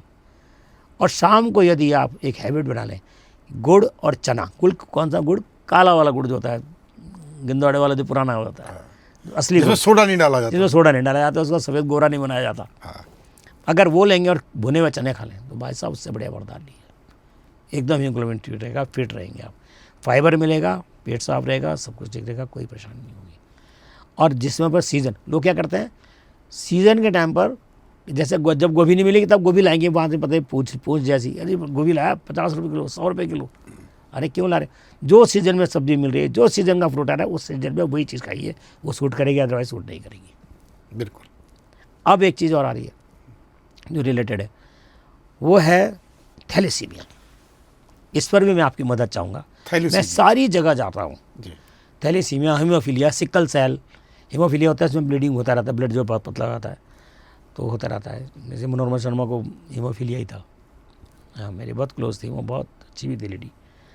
तो सिकल सेल होता है, उसमें हंसी जैसा red blood cells. Manorama Sharma माने जो पहले मेयर थी, हाँ, देहरादून MP की, रही, पहली मेरे मेयर, बहुत क्लोज थी। हाँ, बिल्कुल बिल्कुल सही कह रहे हैं आप, मेरे बहुत क्लोज थी, मतलब। क्योंकि दर्शकों को जानकारी भी होनी चाहिए हाँ, किन ठीक नामों कह रहे का हैं हम आप। जिक्र बच्चों कर को रहे मैंने हैं। पढ़ाया है, हाँ, अच्छा मैं फ्री पढ़ाता हूँ उनके बच्चे। मेरे आजमपुर से मेरे घर में DL रोड पर आते थे सर पढ़ने के लिए। अच्छा, विक्की को छोड़ दो, विवेक को छोड़ दो, बाकी जो लक्की, मिक्की, मासूम जितने थे बेटे इनके, मेरे पास पढ़ने आते थे। मनोरमा जी मेरे साथ बहुत, मतलब सोशल वर्क बहुत किया उन्होंने साथ।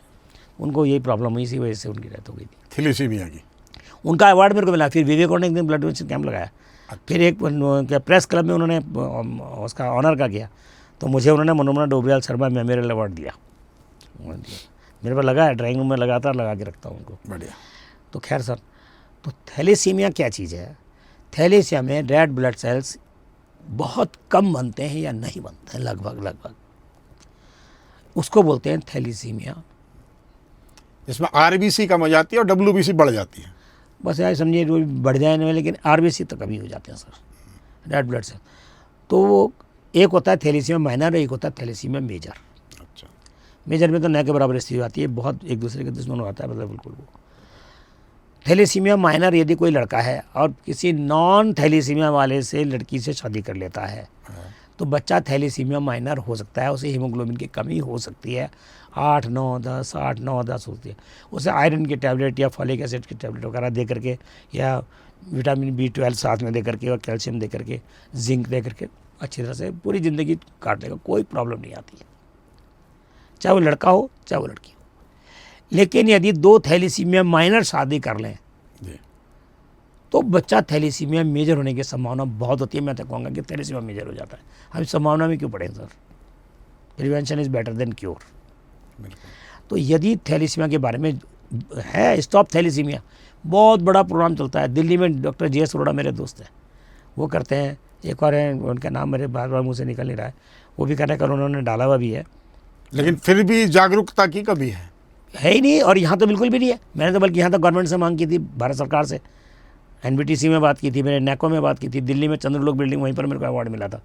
डॉक्टर कार्ल एंडरसन अवार्ड मिला था। डॉक्टर एंडरसन के बारे में बताऊँगा, जिनकी वजह से 14 जून मनाया जाता है, जी जो परसों भी 4-5 दिन पहले जी निकला जी है। जी जी। उन्हीं की वजह से मनाया जाता है वर्ल्ड ब्लड डोनर डे।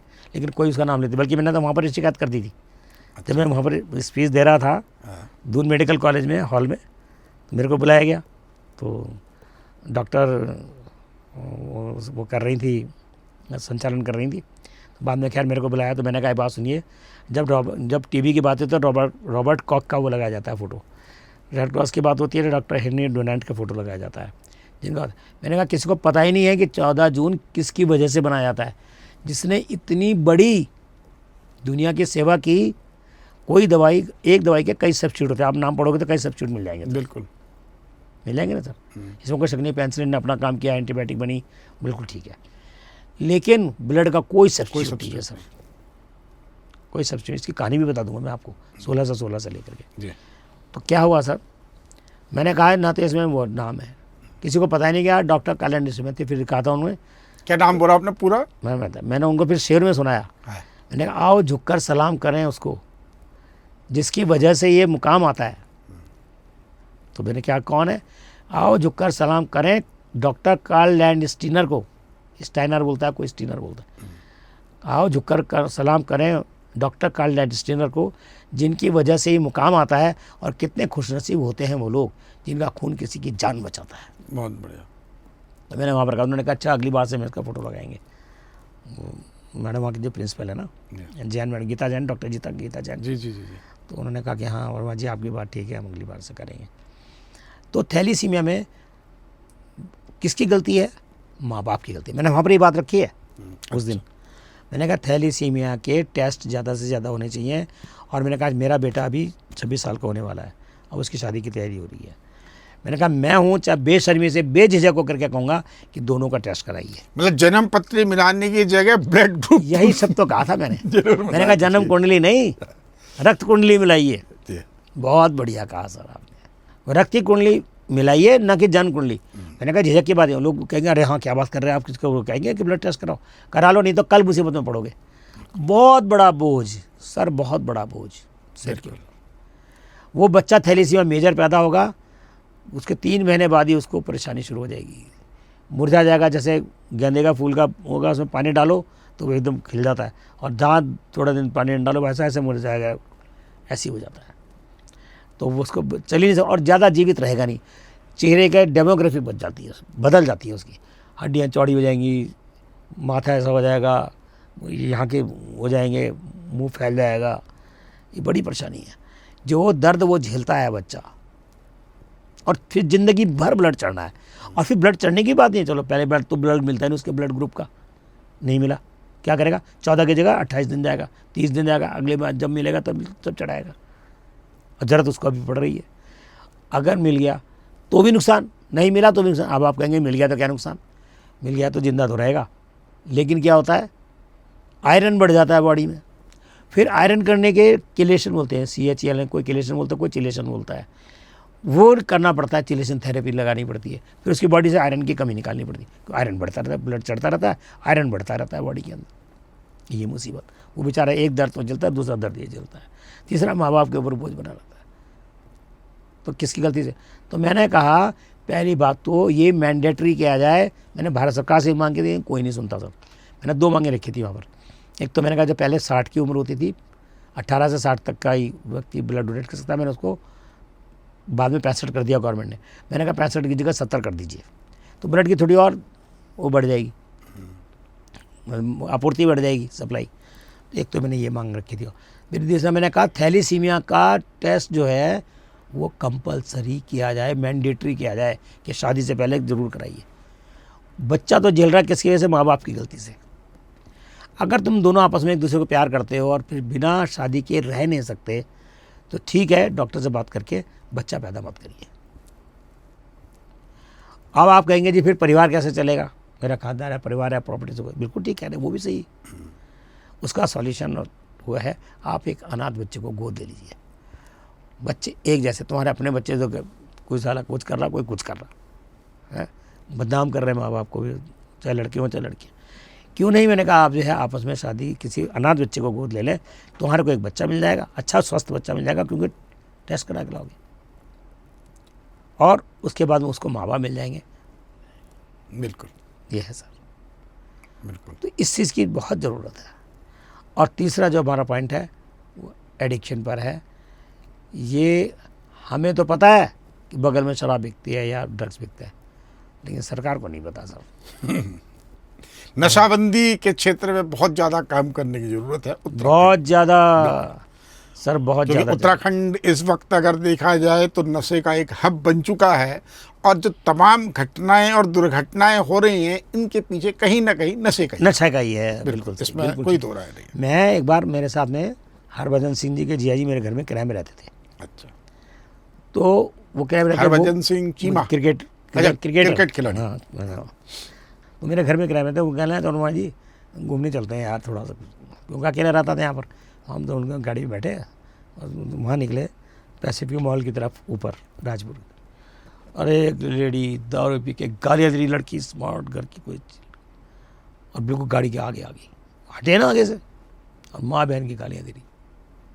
बाद में फिर वही वैसे ही किस्सा वहाँ हुआ था घंटा घर पर। आज ये लगातार तो आपने जो बात कही बंदी बिल्कुल ठिकाना है, इसके पीछे है ड्रग्स ही तो है। बिल्कुल लगातार की घटना है। और ड्रग्स जो है वो हर तरीके से, चाहे आप रक्त की कमी कह लें, चाहे खान पान और व्यवहार में परिवर्तन कह लें, या सामाजिक माहौल में बदलाव। मैं ड्रग्स के बारे में भी 1971 से काम कर रहा हूँ। अच्छा।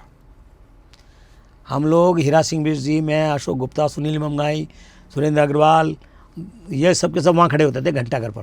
पहले घंटा घर पर जैसे जब एंट्री करते हैं ना घंटा घर से मल्टा बाजार में, तो वहाँ पर जो मूची बैठते थे हाँ। पॉलिश करने के लिए, जी जी जी। तो हम लोग वहाँ खड़े होते थे। वहाँ पर एक गैस के गुब्बारे वाला खड़ा होता था। अच्छा। वो गैस के ऊपर उसमें 5 पैसे का गुब्बारा आता था, सिंपल गुब्बारा, और 10 पैसे का आता था गैस का भरा हुआ गुब्बारा। तो उसको दो तो वो गैस का गुब्बारा भर गया। लेकिन अगर उसको तुमने कहा कि भैया मेरा जोड़ा दे दे, तो वो आपको 10 रुपये लेगा। 10 रुपये कितने होते थे सर उस समय? अच्छा। और वो ड्रग्स देता था, फिर वो सब पन्नियों में लपेट करके सिगरेट बना के थे या बीड़ियों के अंदर से वो निकाल के तब पीते थे। अच्छा। उसने बर्बाद करे बहुत बच्चे, मुझे लड़कों ने मतलब वो जो है कि उसका सिंबल था कि जोड़ा दे दे, कहने जोड़ा दे दे कहोगे तो अंदर से। तो उस समय पर क्या था मुझे लड़कों ने ही बताया। हमारे फुटबॉल खेलते थे, उन्होंने कहा था कि लड़का ना, कुछ लड़के वो स्टेमिना बढ़ाने के चक्कर में आते थे उसके बाद, कि आराम मिलता है, नशा होता है, मज़ा आता है, और दिग्विजय पिक्चर हॉल के नीचे किनारे की तरफ वहाँ बैठ जाते थे जहाँ पेशाब करते हैं, वहाँ पर बैठ जाते थे। तो उसने बताया कि अनिल ये जो है वो बेचता है। मैंने कहा कैसे बेचता है? मैंने तो गुब्बारे बेचता है, किनारे से कहोगे ना जोड़ा तो ये बस देगा। मैंने कहा अच्छा। मेरे को कुछ ज़्यादा ही वो लगी हुई थी नेतागिरी की। मैं सीधा कोतवाली पहुँच गया। कोतवाली में गुंडा दमन दल होता था सर, उनका बैच बना होता था, गुंडा दमन दल लिखा रहता था। अच्छा। गुंडा दमन दल। तो गुंडा करते कहते उनको पकड़े जाता है, बाल बुल खींच के लिए आते थे वो। कई बार तो हथकड़ियाँ लगा के सबको परेड निकालते थे वो। मैंने उन्हें कहा, मैंने कहा ऐसा ऐसी बात है। वो जानते थे कि लड़के यहाँ खड़े होते हैं, बड़े बड़े लड़कों से खड़ा होता है। डी कॉलेज के प्रेसिडेंट की तो बड़ी अहमियत होती थी सर। हीरा सिंह बिष्ट जी और को तो छूने के लिए लोग तरसते थे कि यार हाथ में ला के आया मैं आज उससे। SSP DM को तो कॉलेज बुला लेते थे, बिल्कुल। इतना दम होता था छात्र संघ के अंदर। तो बड़ी इज्जत थी, इसमें कोई शक नहीं है। तो क्या हुआ कि मैंने उनको कह दिया, गुंडा दमन वाले पकड़ के ले गए। कह रहे कहाँ है? मैं कहाँ है? ये तो कुछ नहीं है। अंदर वाले पॉकेट देखो, एक अंदर बना रखी थी थैली, उसमें रख रखी थी उसने वो गांजा चरस वगैरह क्या होती है सारी मिला के वो बेचता था। वो छोटी सी पुड़िया उठा कर दे देगा और 2 गुब्बारे दे देगा आपको जोड़े में, एक गुब्बारा वो, एक गुब्बारा और साथ में पुड़िया। उसे पकड़वाया, उसे पूर्ण ने पकड़ा, थोड़ा ने करा, बाकी मारा छोड़ दिया, पैसे दे। वो करते क्या है वही करते। उसने फिर DBS कॉलेज के पीछे वो चरखी होती है ना जो मेले में चलती, वो लगा ली। वहाँ पर उसने शुरू कर दिया धंधा। फिर उसे वहाँ पकड़वाया। फिर DBS कॉलेज के अंदर शाम के टाइम फुटबॉल, DBS का और डी विंटर कॉलेज का कैंपस एक ही है, वो एक ही है, मैदान एक ही है। वहाँ पर लड़के फुटबॉल खेलते हैं, शाम के टाइम फुटबॉल खेली और उसके बाद नशेड़ियों का चक्कर, नशेड़ा चलो आराम मिलेगा, मज़ा आएगा, स्टेमिना बढ़ेगी।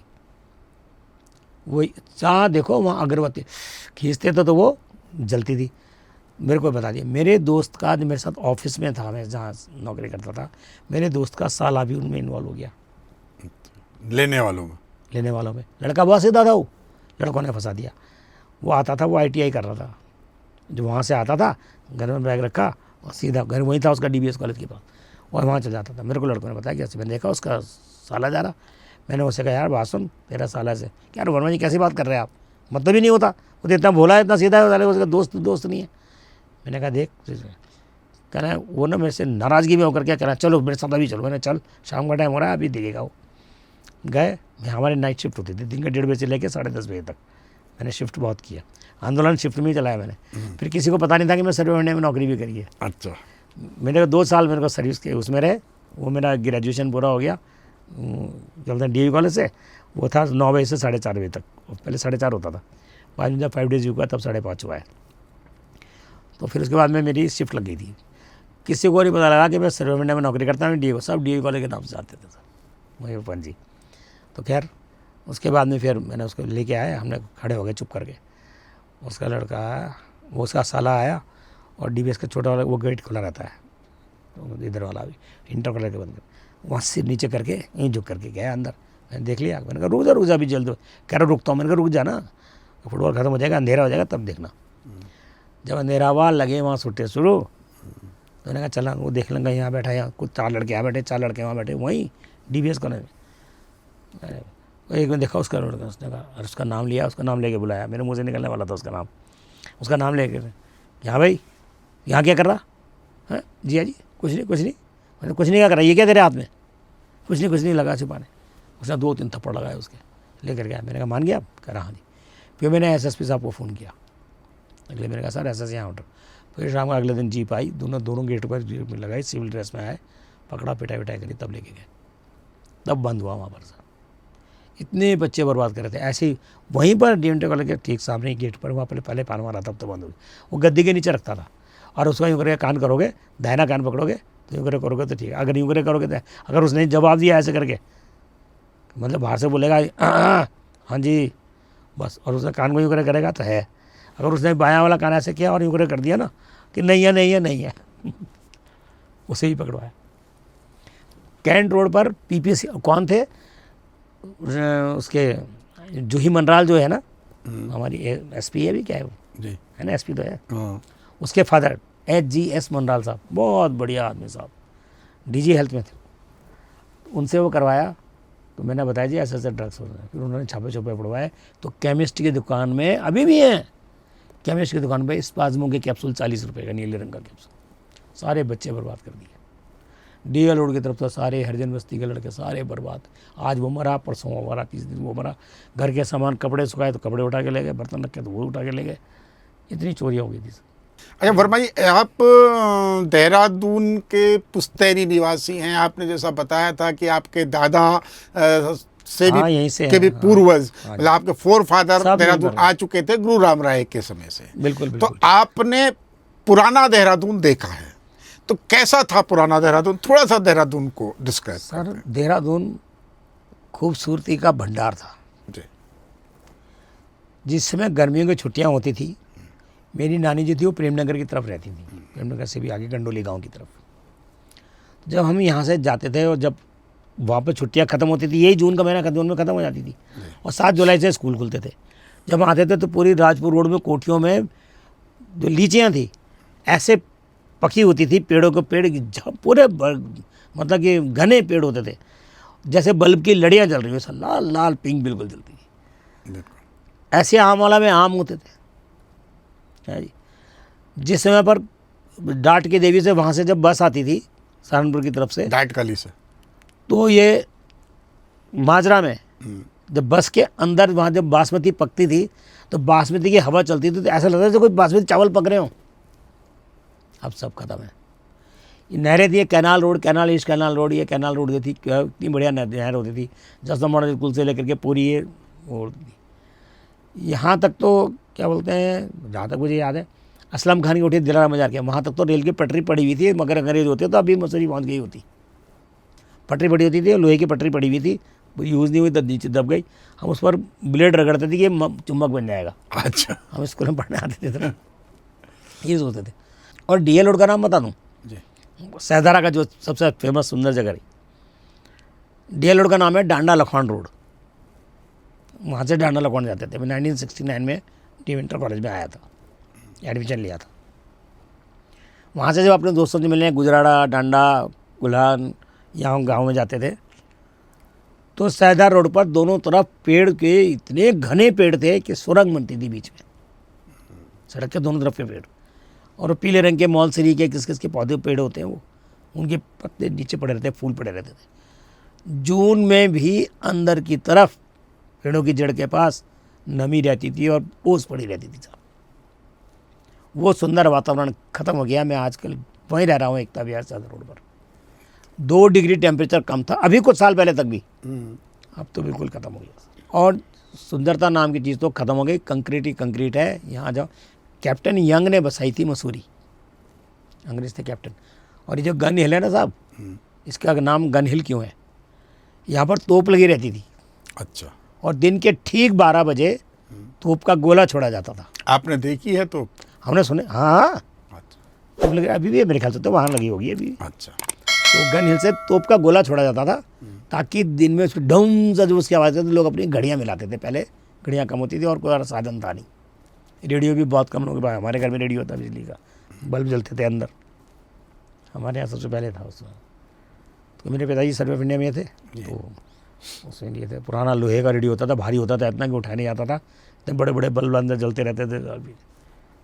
तो बहुत सुंदरता थी चूने का यहाँ पर। लेकिन बाद में क्या हुआ, बाद में सरकारें आई, मैंने चूनों का जो वो किया साहब, मैंने उसके विरुद्ध भी काम किया। मैं पीपल्स PUCL था, People's Union for Civil Liberties, VM Tarkunde justice of India, वो इसके हेड थे। और नयनतारा सहगल, विजय लक्ष्मी पंडित की बेटी झारखंड में, वो भी हमारे साथ थी। और वेद उनियाल हमारे साथ था, मैं भी था, वेद उनियाल था।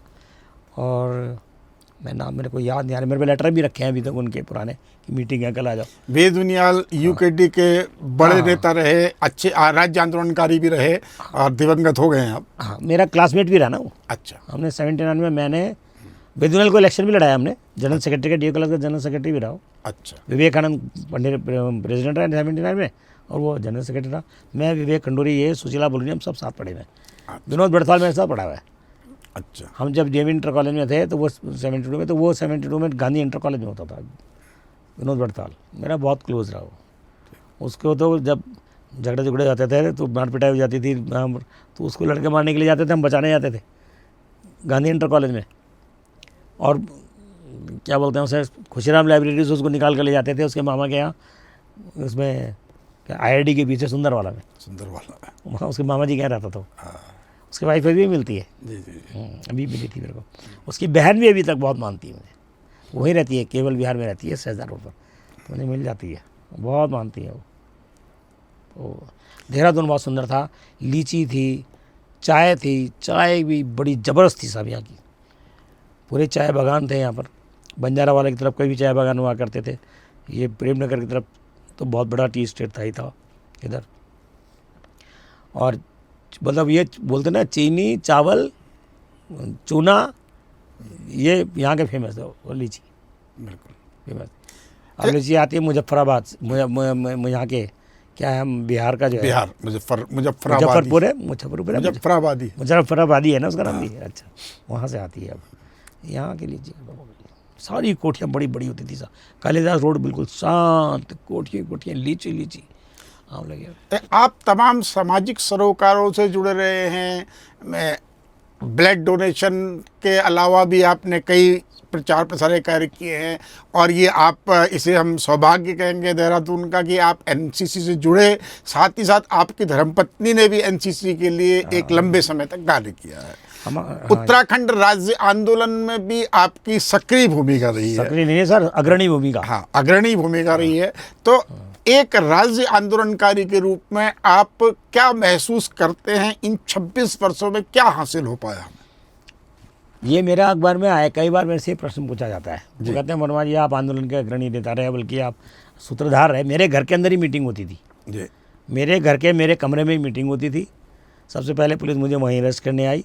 मिश्रा जी थानेदार होते थे यहाँ के, क्या बोलते हैं, डालन वाले के, थाना डालन वाले के। मैं DL रोड पर रहता था उसका। हाँ, सेवा का आश्रम मोड़ का। हाँ बिल्कुल, मेरे बगल में ही है, रसीमी जी के बगल में मेरा घर है, बिल्कुल बीच में जो रास्ता है वहीं पर मेरा घर है, वहाँ पर। और जुएल जी ड्राइवर होते थे, हाँ जी। और अनिल शर्मा इंस्पेक्टर, वो मेरे घर पर रात को छापा मारने आए थे।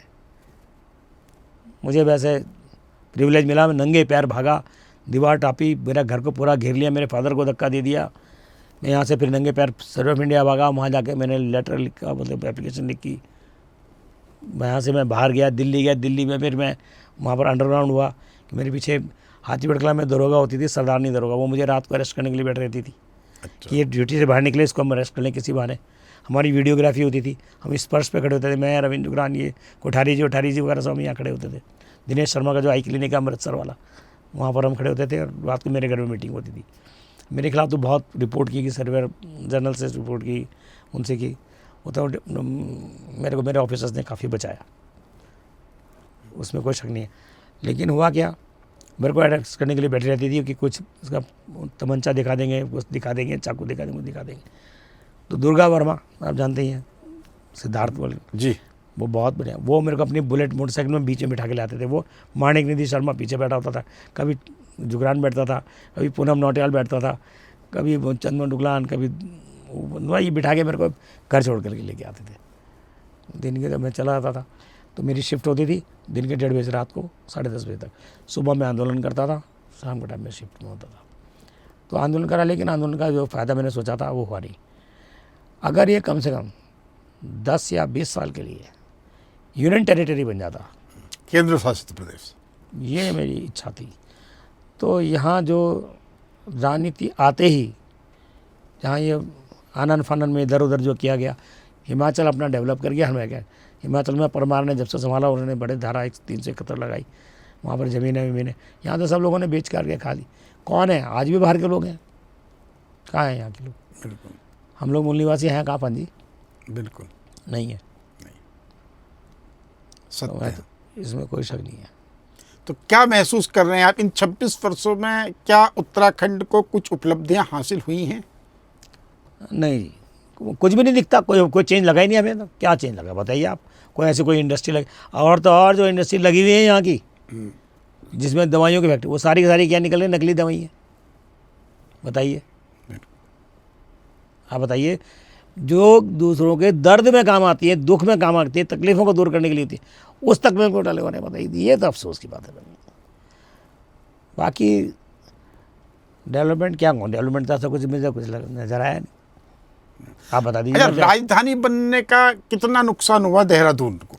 देहरादून को तो बहुत नुकसान हुआ, राजधानी बनने का बहुत नुकसान हुआ है। सब कुछ जो मैं तो कह रहा था, हाई कोर्ट यहाँ दे देते है जी, और राजधानी वहाँ दे देते। यहाँ उल्टा हो गया। हम पहले भी ब्रांच, जब यहाँ पर यूपी था तब भी हमने डिमांड की थी कि हम यहाँ पर एक बेंच दे दी जाए, लेकिन चलो अब तो अपना स्टेट मिल गया तो हाई कोर्ट तो दे दिया। नैनीताल वालों को, ये आप लोगों के लिए मजे हो गए, और देहरादून वाले ऐसे रह गए खाली। ये बात है, बिल्कुल, है ना? या तो अभी भी उसकी बेंच दी जा सकती है, लेकिन कुछ भी नहीं हुआ। सारे यहाँ के बाहर के आगे बन गए, होटल ही होटल खुल रहे हैं, सारे मॉल ही मॉल खुल रहे हैं। बाकी कहाँ है रोज़गार? क्या मिल रहा है? 2,000-3,000 रुपये, 5,000 रुपये, वो भी पक्का नहीं है। बच्चे जो अपनी जवानी का जो टाइम, असली टाइम है, वो सारा वहाँ खपा दे रहे हैं। बाद में वो उनके बंधुआ मजदूर बन के रह जाते हैं। मजबूरी है उनके पास, कहाँ जाएंगे? बिल्कुल। पलायन, इसी को तो पलायन कहते हैं। और ये तो और बड़ा पलायन है। 5,000 10,000 की नौकरी में क्या कर रहा साहब? इतना तो महंगाई इतनी होती है चल रही है, तो उसमें गुजारा बेचारे बच्चे का कहाँ है? और पढ़े लिखे बच्चे, हमारा जो टैलेंट देखो, अगर है कुछ हमारे, आप देखिए टीवी चैनल्स में देखिए हमारे, चाहे सुचरिता कुकरेती हो, चाहे दूसरी जगह, सारी लड़कियाँ हमारी लगी हैं, इसमें कोई शक नहीं है। लेकिन यहाँ का जो युवा बेरोजगार जो हमारा वैसा है ना, तो उसके बेचारे के पास कुछ नहीं है। मतलब ये हम जो यहाँ पर भी जो शिक्षा दे रहे हैं, वो हम एक तरह से जो है बोलते हैं रोजगार परक या रोजगार मूलक नहीं है, उसका बड़ा नुकसान हो रहा है।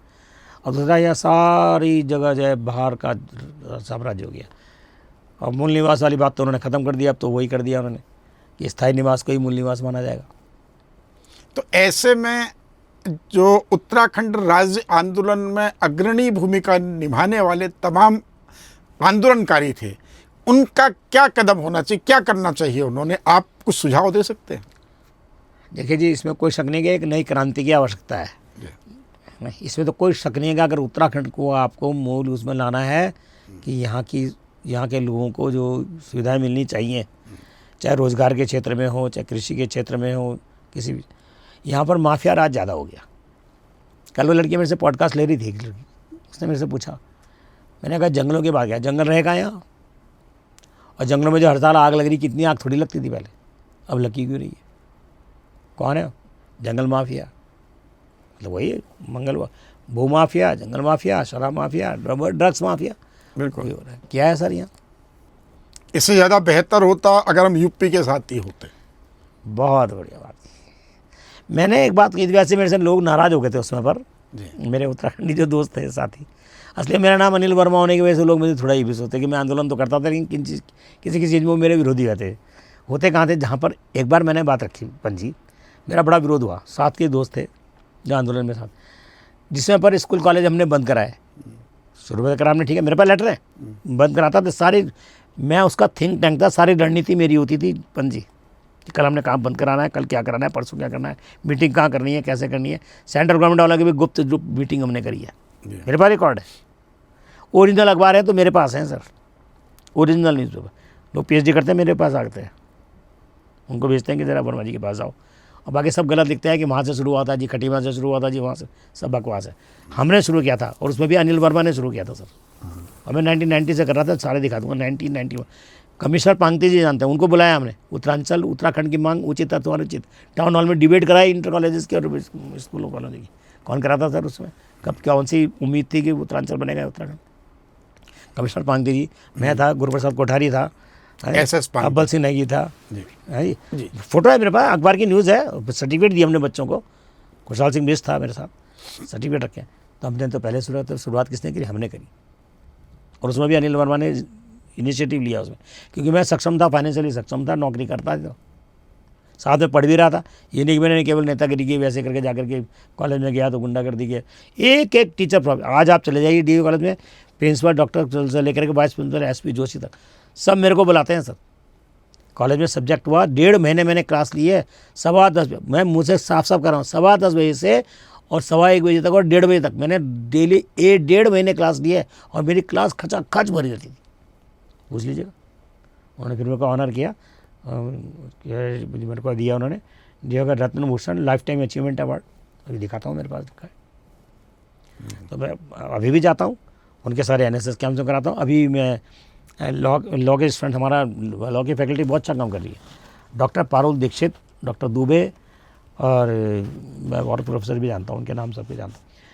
इतनी अच्छी फैकल्टी काम कर रही है कि हमारे मतलब लगभग 10-12 साल के अंदर ही हमारे लगभग 8-10 लोग नहीं है जज के इसमें निकल गए सर, बहुत बढ़िया कर रहे हैं। तो मुझे उन्होंने चीफ गेस्ट बुलाया था अभी अपोलो इंटरनेशनल, अभी 10-12 दिन 15 दिन पहले की बात है, ये अपोलो इंटरनेशनल स्कूल में हुआ, सेमिनार हुआ, बहुत बढ़िया। मैं भी बाद में कौशल सर भी आए थे। तो हमारे देखिए स्टूडेंट, अभी भी मैं वहीं से होकर के आ रहा हूँ, सारे बच्चे ड्रेस में रहते हैं, क्लासेस देते हैं। लॉ फैकल्टी देखिए हमारी कितनी बढ़िया चल रही है। तो आपकी उम्र इस वक्त 73 वर्ष की है, और वर्ष 71 से जब भारत पाकिस्तान का युद्ध हुआ था तब आपने ब्लड डोनेशन देना शुरू किया था, और वर्तमान तक आप तमाम सामाजिक जीवन में, सामाजिक कार्यों में, समाज सेवा से जुड़े विभिन्न विषयों में आप लगातार जुड़े हैं, एक्टिव हैं और एक्टिवली काम कर रहे हैं। उत्तराखंड राज्य आंदोलन में आपने एक अग्रणी भूमिका निभाई है। तो अपने जीवन के इन तमाम अनुभवों के साथ आप इस प्रदेश के युवाओं को, इस देश के युवाओं को क्या संदेश देना चाहेंगे? अच्छा, बहुत अच्छा बात है पंजी। देखिए, चाहे विकास की बात हो या क्रांति की बात हो, बिल्कुल करता युवा ही है सर। बिल्कुल। रक्तदान होगा वो युवा करेगा। हम सोचें कि हम बूढ़े हो जाएंगे तब चाहे पूजा भी करनी हो ना, तो आप उस समय पर कर लें। बाद में आपके शरीर जब साथ ही नहीं देगा तब आप क्या पूजा ध्यान करने के लिए बैठेंगे, जब यहाँ पर दर्द हो रहा है और वहाँ दर्द हो रहा है। मैं तो कह रहा हूँ कोई भी चीज़ हो, जवानी का टाइम होता है, और सबसे अच्छा टाइम वही है 18 साल से लेकर के 60 और 65 साल तक की उम्र। युवाओं को सबसे पहले तो अध्ययन करें। मैं स्टूडेंट लीडर था, नौकरी करता था, चाहता तो न पढ़ता आगे। मैंने सर लगातार पढ़ाई, एक एक टीचर जानता है। आज जो head of department of economics है वो मेरी क्लासमेट रही, देवना शर्मा। दूसरे डिपार्टमेंट DU कॉलेज में अधिकतर प्रोफेसर मेरे साथ के, क्योंकि मैं तो नौकरी कर रहा था, अदरवाइज मैं चाहता तो मैं भी कॉलेज ज्वाइन कर, लेकिन मैंने पढ़ाई करके, मेहनत करके एग्ज़ाम्स दिए और पास हुआ। मैंने खुद पढ़ाई। तो सबसे पहले तो स्वाध्याय करो, पढ़ो, पढ़ करके आप मजबूत बनोगे। जब आपके अंदर बोलते हैं शक्ति आएगी ना, तो वो तभी आएगी जब आप अपने आप में कुछ भारीपन महसूस करोगे कि मैं ज्ञान रखता हूँ या रखती हूँ। तो एक तो ये होना चाहिए। दूसरा, अपनी पहचान अपने माँ बाप से मत बनाओ कि मेरे पिताजी जनरल हैं, कर्नल हैं, डॉक्टर हैं, वकील हैं, इंजीनियर हैं, प्रोफेसर हैं। क्या, अरे तुम क्या हो? तो एक तो, और दूसरी बात कि वो रोज़गार के पीछे वैसे मत हो, रोज़गार देने वाले भी बनो। मेरा स्टूडेंट है जसबीर असवाल, स्टूडेंट था NSS कैंप में, मैंने उसको मोटिवेशन लेक्चर दे रहा था। मैंने कहा अपनी पहचान अपने से बनाओ, और मैंने कहा अपना काम शुरू करो। रोज़गार लेने वाले नहीं, रोज़गार देने वाले बन के दिखाओ ना कोई हुनर पैदा करो। हमारे ना हुनर नहीं है, हुनर पैदा करोगे तो आप किसी न किसी फील्ड में जरूर निकल जाएंगे। उसने क्या किया, गरीब घर का लड़का, उत्तरकाशी में उसने JS नाम से होटल चलाया, जसबीर असवाल ने, अभी भी है उसका जी। और पराठे बनाने शुरू कर। आज देखिए उसका होटल इतना बढ़िया हो, कह रहा कुछ भी नहीं था मेरे पास, छोटे से जगह वैसे करता था, किसी से किराए पे लिया, कैसे करा। आज देखिए DMS, वो बेचारा UKD से इलेक्शन भी लड़ा था, रुद्रप्रयाग कहाँ से लड़ा था वो, वहाँ से लड़ा था ना वो। तो वो अब मेरे घर आता है तो पैर छूता है, आज हो गया सर मैं आपकी बदौलत बना, आपने एक मोटिवेशन दिया था मेरी NSS कैम्प में और मेरे दिल को छू गया और मैंने काम कर लिया। तो हम क्या कर रहे हैं, हम केवल नौकरियों की तलाश कर रहे हैं। आप एक बात और बताइए, हमारे कितने उत्तराखंड के जो भाई हैं जो यहाँ के मूल्य, कितने सब्जी के ठेली वाले हैं, ना के कितना बराबर, फ्रूट बेच रहे हैं, कितने वाइट वॉश का वगैरह लेते हैं, बिल्कुल ना के बराबर ना के बराबर। हम सिर्फ और सिर्फ नौकरी चाहते हैं। नौकरी चाहते हैं, गलत कह रहा सर? बिल्कुल। हम कोई व्यवसाय दूसरा करें, आप देखिए कि अगर सब्जी वाला जो है 1000 से लेकर 1500 के अंदर 2000 के अंदर सब्जी मेरे से लेते हैं लोग। मैंने सब्जी की ठेली वालों को सब्जी लगवाई, ठेलियाँ लगवाई हैं, अभी भी हैं जिनको मैंने पैसे दे करके ठेली के पैसे उनको मैंने वो दिया, वो काम कर रहे हैं। लेकिन हमारे लोग नहीं करते हैं, सिर्फ नौकरी मांगते हैं केवल। तो ज़्यादा किस में वे बिल्डर, जैसे मुझे क्या कर रहा बिल्डर जो वो प्रॉपर्टी डीलर हूँ, ये है। देख लीजिए आप, 100 में से 90 आपको प्रॉपर्टी डीलर में नहीं। हमारा लड़का ऐसा कर रहा है, कोई इस नाम से कोई उस नाम से, जो भी बताऊँ, लेकिन अपने काम। एक लड़का है नेगी जो मेरे घर के पास वहीं पर एकता विहार में शिव मंदिर के बगल में सब्जी की ठेली लगाता है। मैं उसे जय उत्तराखंड भाई बोल के, नेगी जी जय उत्तराखंड, जय उत्तराखंड। मैंने भाई तुम्हारे सिवा कोई और है? कह रहा भाई साहब एक भी नहीं है, कोई करता ही नहीं हमारे यहाँ से। कह रहे मेरे मामा का लड़का आया, तो मैंने कहा कर लेगा ना। बिल्कुल। तो हमें अपना व्यवसाय देखना पड़ेगा। हम कब तक दूसरों के कोठियों में, घरों में काम करते रहेंगे, होटलों में काम करते रहेंगे? सरकार भी नहीं सोच रही सर, नहीं सोच रही। अगर मेरा बेटा योग्य है, उसे यहाँ के उसके हिसाब से नौकरी क्यों नहीं मिल रही? क्योंकि आपने कुछ लगाया, आप कह गए भाई पढ़ लिया कि हाँ जी मैंने तो अपनी तरफ से पढ़ लिया, टॉपर्स में रहा हूँ, मेरे को दे दो। IT उसने इंफॉर्मेशन टेक्नोलॉजी में किया हुआ है, EC से इलेक्ट्रॉनिक्स कम्युनिकेशन का है। अच्छा 2 बार एप्रिसिएशन मिल गया उसको फ्रांस से, उसकी जो हेड है उन्होंने वहाँ से दिया कि you are an asset for our company. Asset बोल रही है अपनी कंपनी के लिए, लेकिन यहाँ कोई पूछता ही नहीं। यहाँ से जितने निकल के जा रहे हैं, तो 15 लाख का पैकेज, 20 लाख का पैकेज, ग्राफिक वगैरह से उनसे, कहाँ बाहर? यहाँ कोई नहीं है। यहाँ पर क्यों नहीं लग रहे हमारे बच्चे? यहाँ काम का स्कोप नहीं है। तो इसको कौन बनाएगा सर? बिल्कुल नहीं, योगी ने करा नहीं क्या? करके दिखाया, बहुत काम दिए। अब मैं कहता रहा हूँ, आपने वो जो सेला कोई में इधर और हरिद्वार में और इधर जो फैक्ट्रियाँ लगा भी रखी हैं, ये वो भी नकली दवाइयाँ दे रही है, ये अखबार में आ रहा है। और कुछ आप कहना चाहेंगे युवाओं के लिए? ये कि वैसे तो खैर देखिए वही बात है कि कुछ कहने में लोग नाराज हो जाते हैं। नहीं अग्निवीर है, जी, कोई बुराई नहीं है, अच्छा है सर, लेकिन हमें और स्कोप की आवश्यकता है। इससे भी आगे बढ़कर अगर सरकार हमारे लिए सोचे, यहाँ के लोगों के लिए रोज़गार, पहले जो रोज़गार नहीं हो सर वो फिर मायूस होता है, ना वो खुद चल पाता है ना अपना परिवार चला पाता है। कॉन्ट्रेक्चुअल बेस को ख़त्म करना चाहिए। मैं वो कई लोग रोते हुए आते हैं, मैं तो कर नहीं सकता। मैं अगर सरकार में होता तो मैं सबसे पहले कहता कॉन्ट्रैक्ट कर करिए, जिसको दीजिए परमानेंट नौकरी दीजिए। वो जमाने के टाइम सारा, एक बार निशंक जी थे, टीबी वाले मेरे पास आए, भंडारी, सुरेंद्र भंडारी लड़का है, पूरी टीम आई, वर्मा जी मैं और जुगरान गए थे उसमें। कह लें कि वर्मा जी निशंक जी हैं, हेल्थ मिनिस्टर हैं, और हम जैन धर्मशाला में सम्मेलन कर रहे हैं, हम लोगों को यार इतने साल की नौकरी हो गई, हमें कुछ नहीं 10 12 10 1000 पढ़ाते हैं, 1000 पढ़ाते हैं, 500 पढ़ा देते हैं। तो मैंने निशंक जी से बात करके फिर हमने वहाँ पर निशंक जी की जितनी कविताएं थी लिखी, मैंने उनको जोड़ करके उन पर स्पीच बनाई।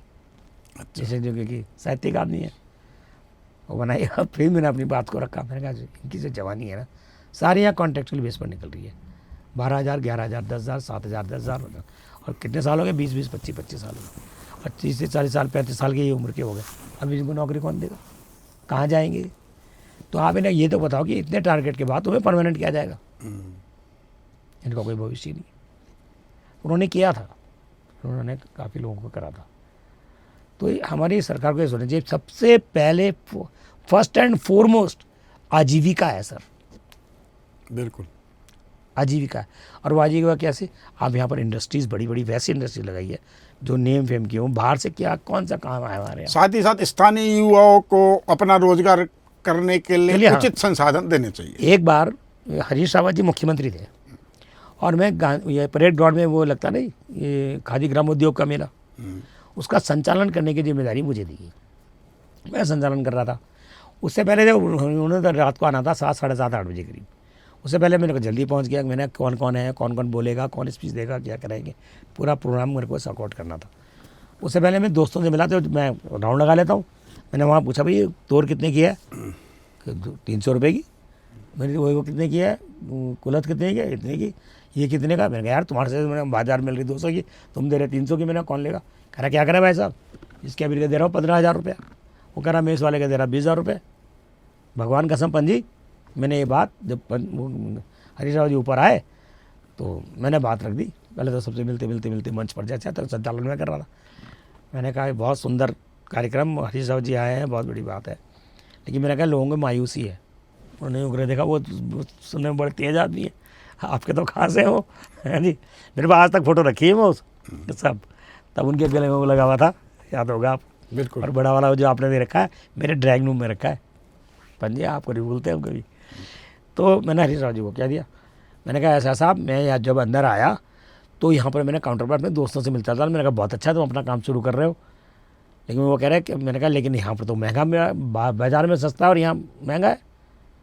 वो कह रहे क्या करूँ, मुझे इस काउंटर का देना है। उन्होंने उसी समय क्या कहा, सब कहते हैं आधे आधे कर दो पैसे, जिसका 12,000 था उसका 5,000 या 6,000 रुपये ऐसे कर दी। तो हरीश रावत जी तो कदम उठा देते हैं। नहीं, हरीश रावत जी में ये खासियत है कि वो परिस्थितियाँ और भौगोलिक वातावरण की समझ रखते हैं। ये मैंने उनके अंदर देखा। मेरे को अभी सम्मानित किया था उस दिन, जब दिन वो भगत सिंह कोश्यारी जी आए थे और हरीश रावत जी पर वो बनाई है फिल्म, उसने वसी जैदी ने, पता होगा आपको। जी जी जी। संचालन मैंने किया था ना उस कार्यक्रम का। जी जी जी जी। तो मुझे उस दिन सम्मानित किया था उन्होंने। तो हरीश रावत जी तो रक्तदान के लिए भी उन्होंने मेरे को DV कॉलेज में कैंप लगाया था हमने, उसमें भी उन्होंने किया।